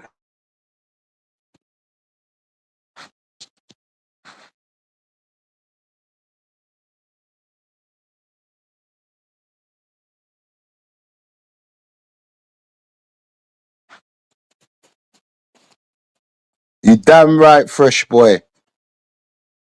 Yeah, this is what I'm saying. Yeah, he said that I've never been to Jamaica. What kind of madness is that? I've never been backyard. That's crazy. Yeah. Then later on, I will send you all the receipt I've received, bro. I saw that was, bro. Okay, hold that. I want you to hold that in your. And there's some shit I'm gonna send you tomorrow. Okay. Right? There's some shit because he claims that I'm a liar. I'm a prove. And I'm not gonna do no pausing him, flinging him backstage. We ain't gonna do that. I'm allow him to talk first. And all I just want is yes or no questions. Was you on that racist boys channel? Yes, no, because you said that no. Oh, and you said I was on the racist. I've never been on that. Then he said on his live, oh, I went on there once. You admitted going after flip flop. And then you went after Chex because you're claiming Chex was robbing his people when Chex was trying to do a charity drive. Oh, okay. This is a fact. I guess he gone to deny that too. This is a fact. That's why Chex stopped fucking with him. This is a fact. And then not to say that when I was in Santo Domingo, oh, I need to watch who I'm hanging around with. Could tell me, be careful with Chex. Like, why? Why do I need to be careful of Chex? I don't need to be careful of Chex. Chex has never done me wrong. Never. Never. As big as Chex is, Check still fucking answers my fucking phone calls. That's bro right there. He on another level. So how dare you tell me that I should watch out for checks and they're trying to pit me against checks? You stupid. You stupid. Why? Because it didn't work out for you because you tried to make checks look bad. Yeah, that's what they do. That's what they do. They just, I mean, I guess here's the thing though. When you have Tell me. nothing going on for yourself, I mean, you have tendency of just discrediting everybody else. You know, that's exactly what they do. You know, that's true. It's misery love company. They're trying to, they put everybody in. Then, like when they run the narrative that I'm waiting for my mom, send me some money. I was like, that's what Mr. Deal does. You know, and that's what he does. So we think that everybody's in the same. I'm like, me, no, no, no, no, no. Yeah. I got Miguel been to my place. I've grown kids, going to the best high school in the Mm, DR, which is, imagine high school cost, I spent 20K for, now it's only one mm. for each kid. It's been to my place. It's been to the type of people that hang out to my place. It's been to the type of parents that have been in my place. So he knows the kids. I'm like, I said, so it's normal surrounding. To him, it's kind of surprising to see that. I'm like, to me, it was something normal. Then I realized that to him was not fathomable that someone can actually live in these conditions. I mean, doesn't know what it takes to raise a family. Doesn't know He's what it takes to. jealous. They're They know. jealous. That's what you're not getting, bro. It's jealousy, bro. You've got something going on about yourself, and that irritates the fuck out of them. That's all it is. Yeah, I'm telling you, Mundo was Miguel Deal's taxi driver. This is a fact.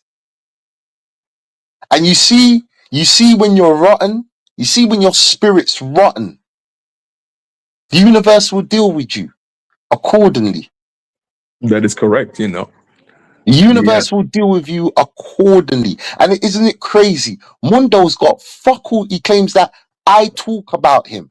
I was giving a history talk on how Cassandra came into the space because you gave him the platform to disrespect Black Americans because that's what he was doing. And you are quite happy to sit there and laugh and joke about it. That's Because it was bringing traffic to your channel. This is a fact. He got nothing to talk ah about.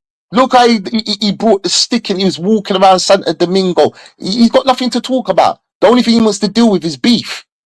Third yep. Dumbo's channel was all about beef. You want to call me big gay and this and that. Yeah, hardy, big gay. Come up with something better than that, Third Dumbo. Because you're dumb. You're dusty and you're dumb. You pulled up on Milano for what? Why pull up on Milano for? What's Milano gonna do? I tell me that, oh, you respect Milano. What? Milano's got a peeping Tom charge. Are you stupid? This is what I'm saying. These people are dumb. Milano's got a peeping Tom charge, but you respect peeping Toms. You respect man them that talk to other man them saucy. These are the people that you respect, Third Dumbo. These are the people that you respect. Please, I'm begging you. I will create a platform. I will create a platform. Duh. Come onto my platform and let's have a conversation. I will deal with you in the worst way. I will deal with you so badly. I won't be screaming. I won't be shouting. I will deal with you on an intellectual level. I will roll you. You won't be looking like nothing. We're grown men. Let's talk as grown men. And let's see who looks like the child. When this is done, let's see who looks like the child.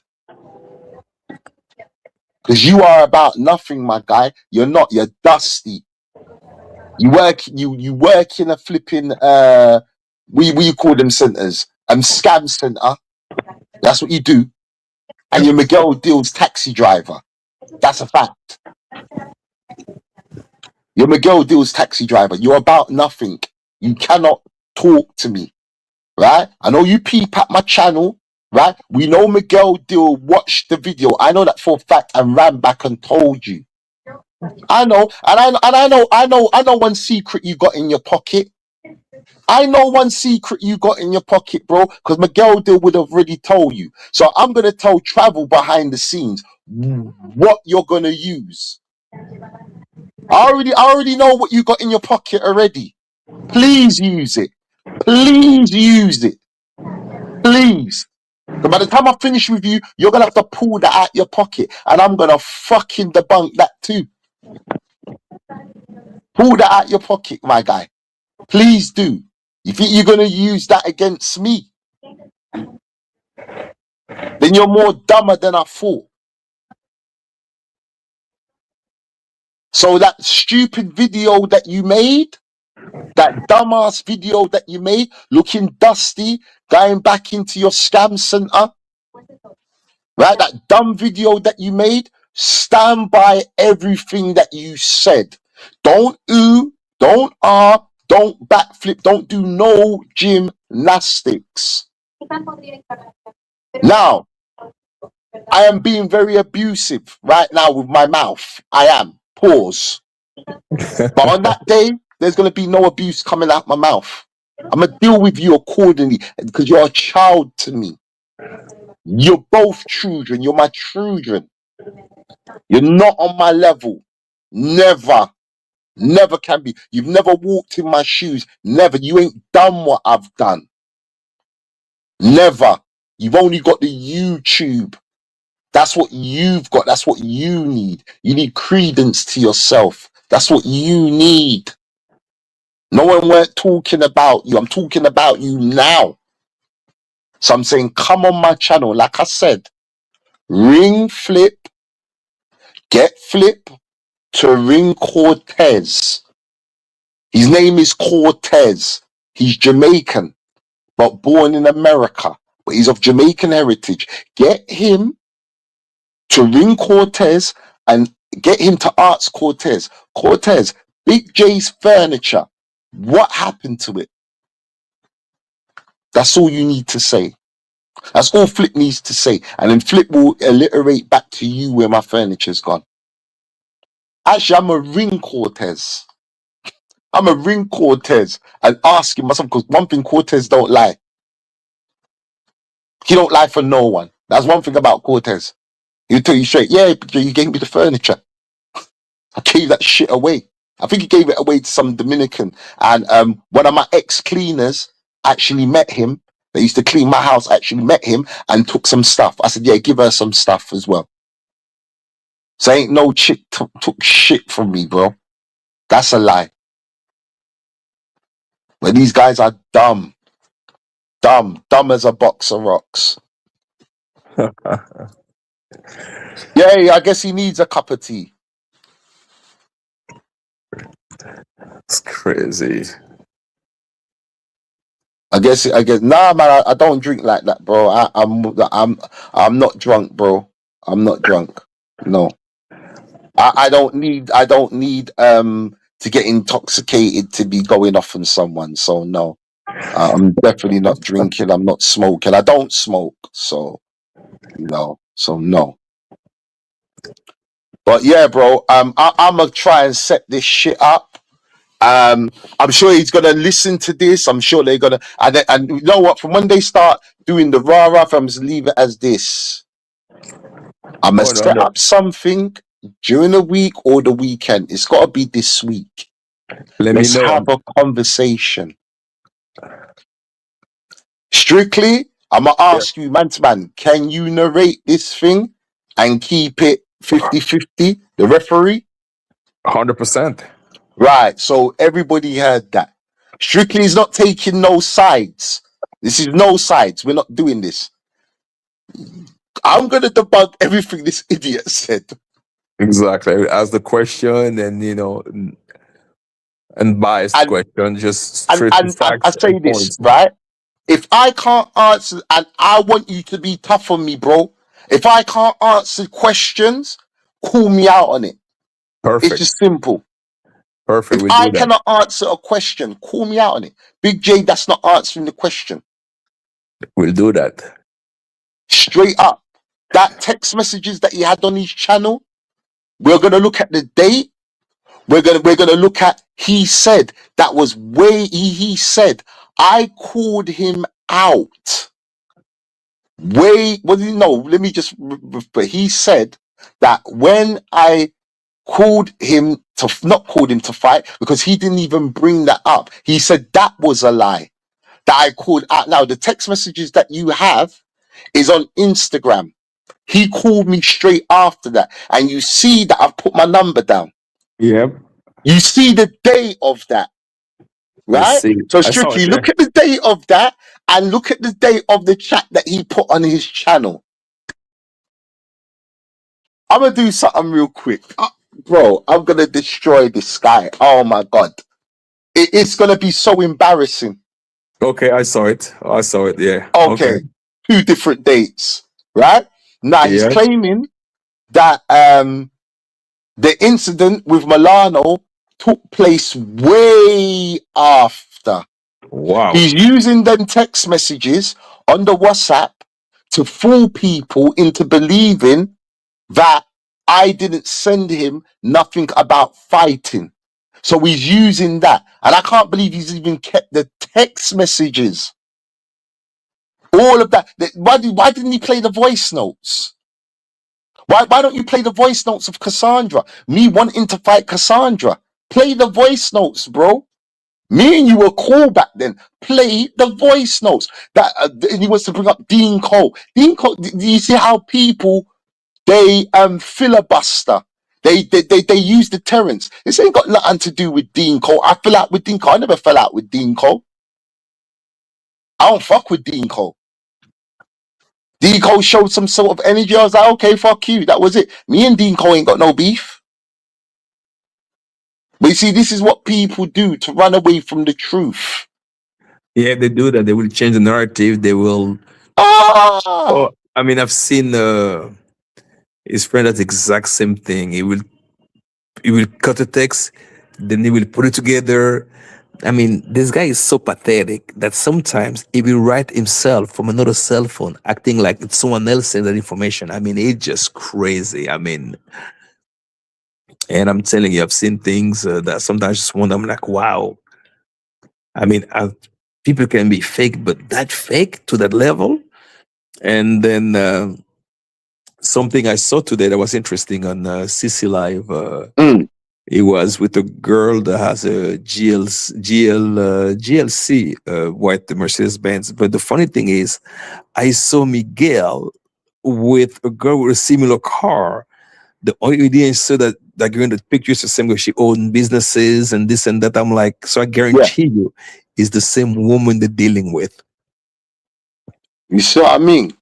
You see the crazy yeah, these I guys, saw it. man. I saw it because I saw Sissy talk about, hey, this girl got cash. I'm like, it sounds just like Poppies. It sounds just like Miguel. I'm like, oh, those guys are cut from the same cloth. I mean, they're just All of like, I them. mean, you flexing a woman that has business. That's her business. I mean, pretty. Yeah, I'm opening a hair salon. I'm opening a barber shop. I think that's what I was saying. I'm like, I said, hold on. There's no money in barbershops. I mean, those are businesses that don't bring cash. So you try to say like it's a big businessman. So I'm just listening. I'm like, this guy is just a fraud, and then it calls all the people a fraud because he's just projecting himself. So I had to laugh about it. Exactly. Yeah. This is what they do. And then when you call them out on it, they don't want to know. They don't want to know. When you want to have a conversation, and it's not a conversation to be pally because after this embarrassment, and I hope people pull up so they can see the embarrassment. Because I'm telling you, I'm gonna die. It's gonna be so surgical. I'm gonna deal with him surgically. You called me a liar. Okay. Let's see how much of a lie I lied. Let's count how much lies. This is what we should have, a lie thermometer. That's what we should do. Call me out my lies. You said Big J I did not call you to fight you. That's a lie. You said I did not call you 'cause I didn't have your number. Sorry, I didn't hit you up to fight you. Now I tell the truth. You called me. I give you that. He also claimed that he wanted to meet me to fight, and I didn't want to know. Huh? That's crazy. But you just put up text messages that had nothing to do That's what they with do. the date of what I sent you. They're two different dates. They're far apart too. But let me tell you a story. One day I was talking to Miguel. I was like, yeah, I told him he has an easy life, right? Yeah. And so Tommy texts me, remember you said that you told me you like my life, that I have an easy life? I said, hold on.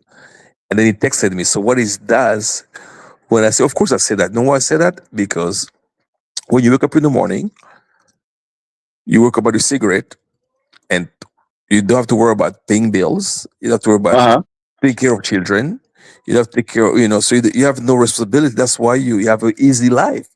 But I didn't say that I like your life. I envy your life. Just as a casual conversation. So he wrote that to me. Remember one time you said that? So what I was trying to say, I know he's going to use it at his convenience. You know what? Look, you always say that you like my life. I said, no, I didn't say that.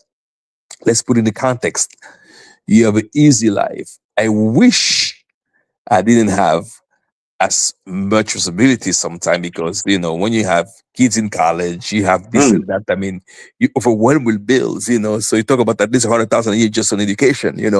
And so your life is easy. Just wake up in the morning. You look which 3 or 4 you're gonna mess up with, because you have no business waiting on mom. Waiting on he waits on his mom to send him some money so he can live off. Now he lives. No, where he lives not. Now he lives in Herrera. He lives in Herrera it's called, I forgot, one Bro, of he those. used to live off a girl called Margie. Margie was an Uber driver, right? And Margie told my ex everything about Miguel. Everything. I remember I took my missus to SPGs, right? Yeah. Miguel came with Margie and sat there and didn't buy nothing. I had to end up buying this poor lady some dessert and a drink because Miguel was broke. And then she told the real story to my ex of why she didn't eat. That was for your birthday or something like this? That's correct, my friend. It wasn't my birthday, it was my missus's birthday. It told a different story. I remember what it told me is that one of Oh, here his we go. puppy girl surprised you with a birthday cake and No, this and right, that. okay, you see? No, right, okay. So what happened now? So that's a different story. Yes. What happened? He picked me up. He said he hit me up, said, "Oh, he's buying a G-Wagon or something." I'm like, okay, that's what's up. So he kept saying, he said, "Yeah, I'm gonna pick you up from the airport." I'm like, "Nah, bro, that's cool, I'm gonna make my way to my Airbnb, we'll link." He's like, "Nah, I'm gonna come and get you." Then he pulled up with some woman named Andreas Carnes. Apparently, a family owns Andreas Carnes. That was the story. Yeah. I Uh-huh. went to Paris Lounge. I had my people with me in Paris Lounge. He turned up and she brought me a birthday cake. Okay. And Yeah. what car was she driving? A G She what was is driving some Jeep. I don't know if it was a Toyota or okay. Lexus. I know she was light skin, big ass, Okay. long face. Her name was Andreas Carnes. Well, he said that she owned Andreas Carnes. The family owned it. Okay. Okay. Okay. But yeah, that's true. She brought me a birthday cake. That is true. Yeah, no, but the way you make it seems like, but what the point of making, you like to change the narrative, like it was such a big thing. I'm like, are you serious? I mean, I'm like, this is normal to DR. I mean, buying. I mean, Yeah. how many surprise birthday I've had from people that you just made. So to me, I was like, Mm. it's just making the smaller thing look so huge, and Nah, he sometimes turned up. He turned up to SPGs, right? So the story that Margie told my ex is that Miguel was telling her for a whole week because she lived in Haina. Margie's from Haina, yeah, I right? know that one. Yep, even You stayed there know for the a one while. that was she was driving him around the place. Uh-huh. Well, you know the one. Big ass, kind of heavy, not heavy duty. I would say size 14 girl, jet black hair, look kind of Indiano, Yep. Dominican. Yep. You know Yep. the one, Margie, right? She just had a baby not long ago, actually. Um, her son might be, or son or daughter might be 2 years old now or something. I don't know. But basically, what she told my ex, and my ex alliterated it to me, is that Miguel kept on telling her, "The guy at SPG's, my boy, is celebrating it with his girls." So she was like, "Okay," so she got excited. So on the day now, Miguel said to her, "So what you cooked?" She's like, "Oh, I've got some pasta and that." "Okay, let's eat that." She's like, "Why are we eating? We're going SPG's to eat." You told, "Oh, no, no, no, let's eat the pasta. We'll buy drinks there." So they literally sat there. They sat there. And I felt sorry for her. I brought her a dessert. I ain't even gonna lie. I brought her a dessert, but I weren't buying her no fucking dinner. I brought her a dessert and I brought her a drink. I felt sorry for her. And my girl sat there. They just sat there. Literally. Wow. But I mean, there's nothing wrong with being like, but I just wonder what is this? I mean, what does he do? Why is he wasting his time in the DR? Why doesn't he go to the Bahamas? I don't, that doesn't make any sense. I mean, And the girl said there was, because she drives Uber, there was something wrong with her car and she needed $100 to fix it. And Miguel couldn't even give her that. wow. He But couldn't even give her $100 to fix her car. I mean, my question is And why he was living in her place. He was living with her. that part I've heard it because he said that himself. Yeah, that is, Yeah. yeah. He used to live with And, her. And and she's so, poor. So how is someone that's got 250 million, 400 million, living in Haina with a poor girl in the hood? How does I, that remotely make any sense? zero sense. How does that make sense? But everybody has a story. But I just wonder why did he move to the DR from the Bahamas and Oh, live? wow. I've got the scoop on that. I got the scoop on that. I got the scoop on that. Miguel, it was as we say in Jamaica, even though Miguel ain't got dreadlocks, Miguel's a renter dread. He's a sanky panky. That's what happened. Miguel was a sanky Oh, panky in the Bahamas. He was fucking that Russian girl. She ain't no billionaire. Her dad's probably got some money, right? And then he followed her to the DR. She probably had 2 apartments and he followed her to the DR because he was fucking her. She got tired of his ass and he just stayed looking after one of her flats. That's Miguel's story. oh, wow. That's Miguel's story. You talk about the Russian chick, That so-called billionaire. She ain't no billionaire. She's probably a millionaire, but she's living off daddy's money probably because I he know keeps on her. talking about her. Oh, billionaire, billionaire, billionaire, billionaire. I know her. Yeah, yeah. Okay, Yeah, okay. and Mm. that's what happened. He followed her to DR, and he just decided to stay. He weren't a nobody in Bahamas. He claims that he owns boats and he owns this and he owns that. Man, please So it's get a out of start. here with that bullshit. You don't Now own nothing, my guy. that talk makes sense because you always talk about women with money and this and that because that's what they do. Okay. Exactly. He talks about everybody else's money. You know, there's times where I've gone out. I remember when Miguel came to my apartment and I said, yeah, and he came with some weed with seeds in it. And I'm thinking to myself, bro, if you got money, why are you smoking stems with seeds? You supposed to have 250 million, but you're smoking shit with seeds in it. You're a whole fraud. Your whole character's a fraud. You think people are stupid. We ain't stupid. You're beneath me. You're beneath me, my guy. You know, would I call him Sebastian out of fucking Little Mermaid? Yo, my guy, it's Miguel Deal. You know, people are beneath me. You beneath me. I have money. No, you Yeah, don't. You're broke. that's him. We are Yeah. not beneath you. You're beneath me. You ain't got money. Show your bank account, Miguel. At least show one of your bank accounts. If you got money, Miguel, you got 250 million, but then you like to move the goalposts tied up in assets. Miguel, Just show one bank account with at least 50 grand in there. Just show that. That should be light work for you. Exactly. That should be light work. Show some LLCs with your name on it, reputable companies that I can go on Google and see what the net worth of the company's making. Because you talk big. Just show me one account. You got 250 million in assets, right? Show me one account with 250 in there. Just 250 grand. That should be light work to you. A matter of fact, don't That even is show true. me that. For Matter a of fact, mil- don't even show me that. for a Let's millionaire, bring that some should be enough. change. Should be Miguel, easy. show me an account right now that you have 50 grand in. Just show me 50 grand. That's all. That's all you got to do. Show me one account that you have with 50 grand.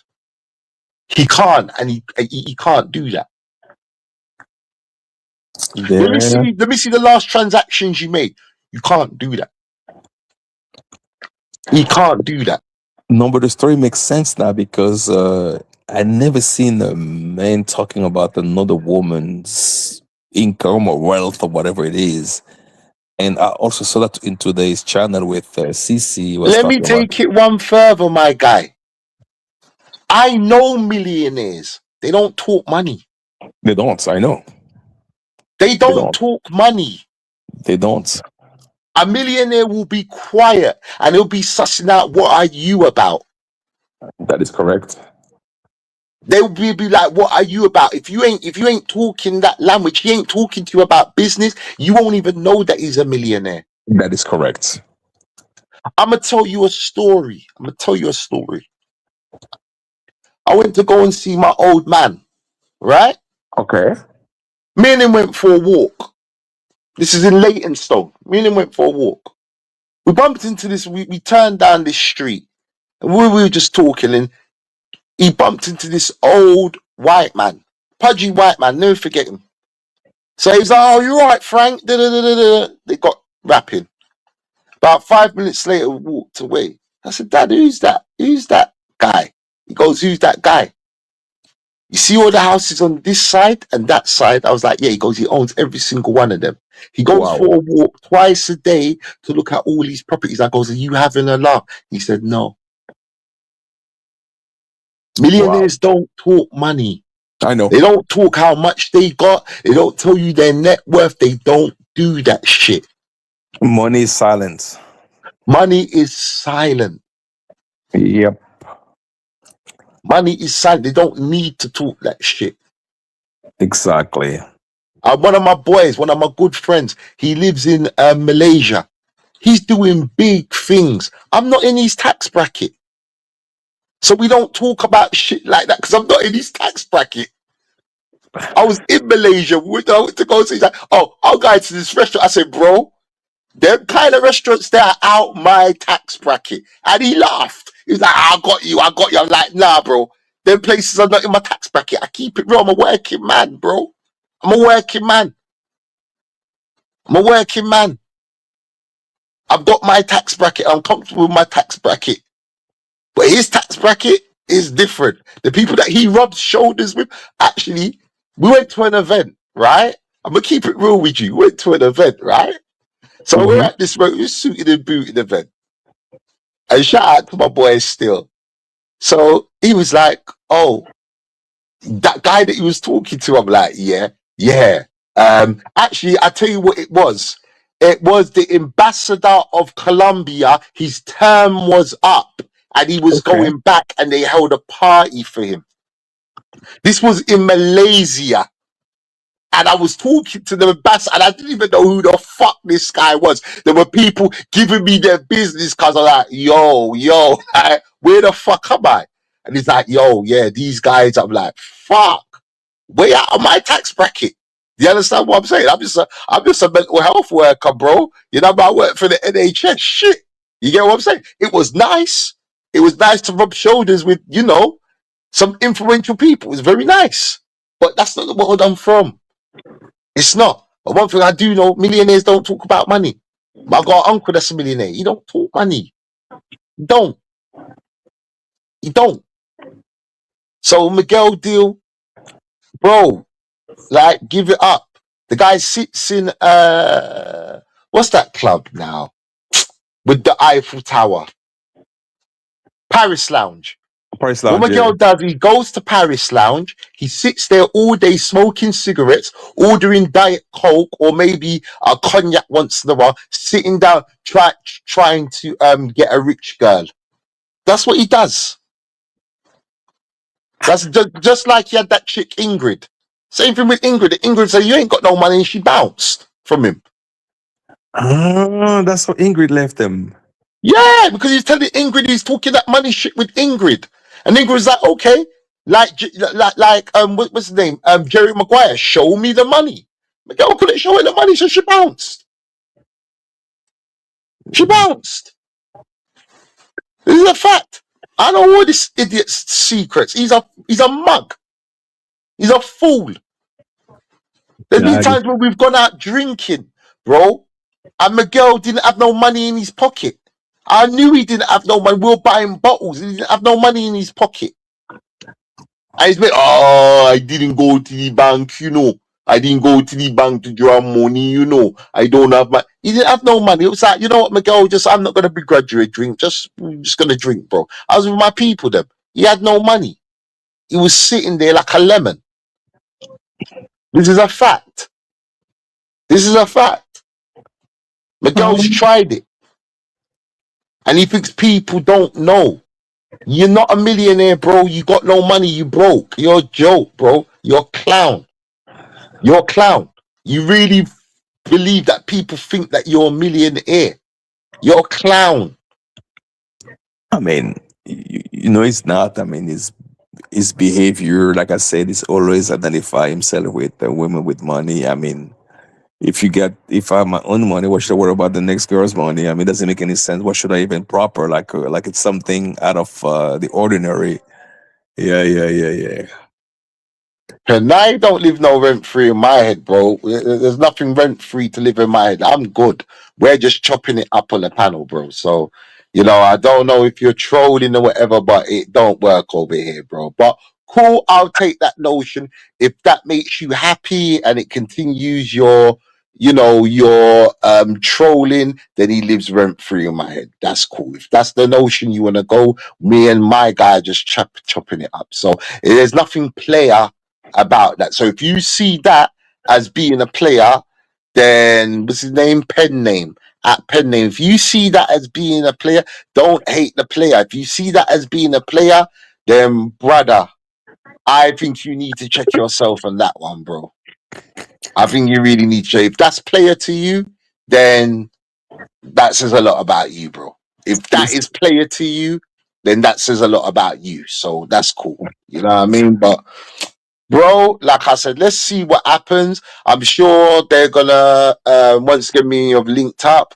I'm sure they're gonna clip this. Mondo's gonna go and do another video, or he could man up and come on my panel and have his evidence prove that I'm a liar. Let's see that. And he's not gonna do it. He's not gonna do it. Mondo, if you're listening. Mundo, third Dumbo. Sorry, I keep calling him Mundo. There's nothing third word about you. You're dumb. Third Dumbo.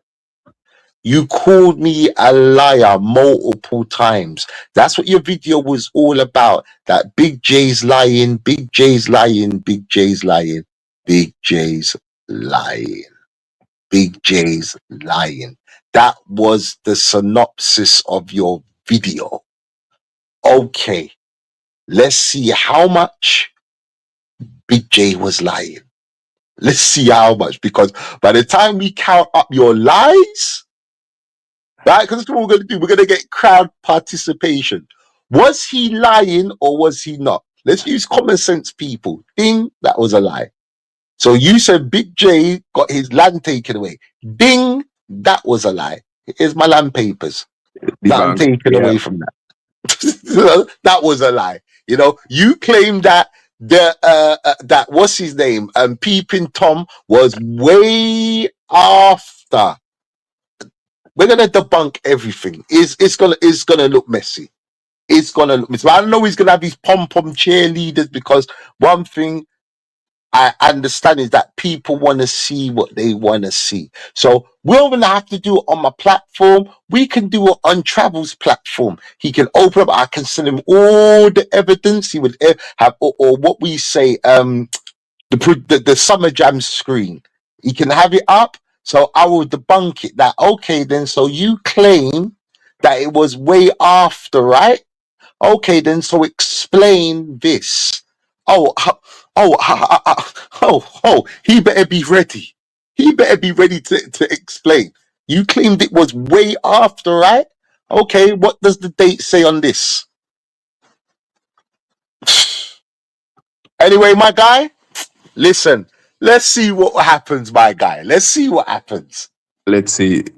Let's see if he steps up to the plate and he be's a man and he comes with his evidence and his video. I hope he doesn't take down his video. I've recorded everything anyway, me going into his Instagram so people know. And I believe it said on the Instagram he read it or he's seen it. I don't know if you can see by the pictures, it said that he's seen it, right? Yep. So I've told the truth and said after when he saw it, he called me, I want to say 5 to 10 minutes later. He did call me. He did. And if he says that he didn't call me, then let's stick with the notion that I am lying, that he didn't call me. Why did you you saw my message and didn't respond? But you claim in your shit that you wanted to fight me. So if you didn't call me, why didn't you respond by text message back? You see, we can go two ways with this, and you're gonna look stupid. What happens in the darkness comes to light, and your lies is going to come to light. So let's see who's really Billy bullshitting. You claim your boy Cassandra, but Cassandra was talking saucy to a guy. That's online. But you claim I'm the batty boy, but your guy clearly talks to people saucy. But that's your guy. And then you're bigging up a peeping Tom. That he has peeping Tom charges. Milano has peeping Tom charges. But you're saying Milano was a man for pulling up. Milano didn't pull up. Milano was flying into DR anyway. You drove to the airport to pull up on Milano like that was some flex. Oh, I've got the evidence of that too. So, hey, come out to play, my brother. Come out to play. Yeah. Come out to play. Let's do this. Yeah, I know Club Fillers Inc. Yeah, I do.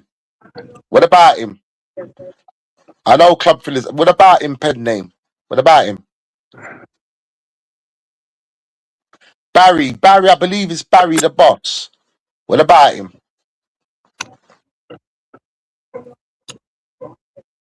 Pen name. What about him? What about Barry? I don't personally know him, but I know his channel. I know he does, I think, Thailand. So what about Barry?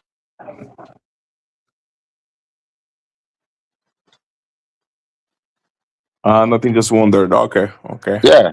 I don't know him personally like that, but I know I've been actually. Let me not tell lies. I've actually pulled up to his channel. I have pulled up to his channel and had the conversations with him. So he's a good dude. You know what I mean? A lot of people, I know he gets a lot of trolls and stuff like that, but Bazza don't hurt anybody. You know what I mean? You're a good dude, man. He just does his lives and that and just keep it moving. He's a good dude. You know what I mean? I know he gets a lot of disrespect on his channel and people trolling him and that, but Baz is a good dude, man. He don't hurt anybody. He's just doing his own thing. But I know he does a lot of Thailand. Yeah, he's Jamaican. Yeah, from what I know, he's Jamaican. Yeah, from what I can remember, I believe he's Jamaican. Yeah, I believe he is Barry. Yeah. Cool. Yeah. Well, I'm gonna But drop yo, off. my brother, let's see what happens, man. Because after this, I'm closing the book. Yeah, let's I'm closing the book, my brother. I'm close that closing the book. chapter and move to something else, but we have to close it once and I'm for gonna close all. it for once. For once and for all, I'm going to close it. And Exactly. Third Mundo, you was the culprit of Cassandra. You gave Cassandra more exposure.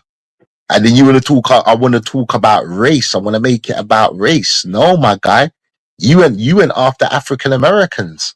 That's how you got in. You was on a racist boys channel. And he even says it. Oh, I wasn't on there. He said, Big J, and you lying to the people saying that I came up through the racist boy channel. I've never been on the racist boys channel. Oh, we gonna play his shit as well. And we gonna pause it. Then he says, oh, actually, I was on there once. And when I realized what they were talking about, I left. Hold on a minute, Mondo. You was on that racist boys channel more than once. You was on there quite a few times. You see, these people that I know you from back then. These people that are coming into space now don't know your chronology. I do. I do. You was on that racist boys channel. Don't make as soon as I found out that they were racist. What do you mean as soon as you found out they were racist? Chem 123's been racist. What are you talking about? It wasn't new to you that Chem 123. Everybody knew that Chem 123 was a racist and used to talk out against black Americans and call them all sorts of names. And you didn't know. As soon as you got on a platform, Chem 123's been talking that racist shit. So how did you just find out by going on his platform more than once? Don't try it that you went on there and you didn't know. You didn't know. How did you even end up on there? For a start, you knew Chem 123 was racist. So don't tell me about I'm making this about making it a race thing. I ain't making it a race thing. I'm just pointing out your bullshit. You was on his channel more than once. People remember you from there. Don't say you was on there once. That's bullshit. You was on there a few times. Oh, when I realized what they were talking about, I'm not down with this shit. But you went after Flip Flop. And then, as soon as I realized the game was, the reason why I came into space, because there was a lot of bullshit going on. No, there wasn't. No, there wasn't. There was no trolling. Cassandra didn't exist. He wasn't around. He might have been in the background lurking. I remember when Cassandra pulled up. I remember. That was on Checks Live. I remember. But hell no. Hell no. I know your chronology. You tried to go after black people, African Americans, or they call themselves FBAs. I don't know what they call themselves now these days, but you went after Flip. You went after, when that didn't work. No, you went onto the racist boys channel. When that didn't work, you went after Flip. When that didn't work, you pulled up on Mia to bust Mia's head with a brick. I forgot about that one. When that didn't, and then you went after Check. Like, you pulled, that's what I'm saying. And then you pulled up on Milano and Mayor of Sosua. Mayor that's got mental health issues. And you want to talk about other people are frauds. People are frauds, right? This is what you talk about. People are frauds. You're the biggest fraud going. What's that, bro? You just like everyone else paying for box all over the place, Big J. Come original, bro. Like, I actually do remember you. You left the comment, bro. Come original, bro. Like, bro, please. What was that comment meant to do? Are you coming onto the live late? Because we're not even talking about that. What's that got to do with anything? Have I ever dissed anybody paying for box? I've never once dissed anybody from paying for box. So where's this narrative coming from that Big J has a go at people paying for box? This is what I'm saying with these dudes. They got this narrative. It's like it's like they're having an argument with themselves. They take something and run with it. I don't have a problem with anybody paying for box. I've never spoken out about anybody paying for box. I'm saying stop putting it on Front Street. I don't care what a guy does. Are you stupid? I've never had a problem with people paying for box. I don't talk out of brothers paying for box. I talk out on brothers that pull it on Front Street and act like they're winning. Yeah, I just chatted up this girl. No, you got a prostitute. You went in your wallet, paid for the service, and that's that. But you talk about your winning. So that's two different things. I don't have no problem with anybody paying for box. So stop with that already. Stop creating a narrative that's not there. Find me one and all this narrative. Find me one comment. Please find it. Go and find it. I challenge you. Go and find it. Find one video. Go onto my channel. Find me one video where I'm saying I have a problem with brothers going out and paying for box.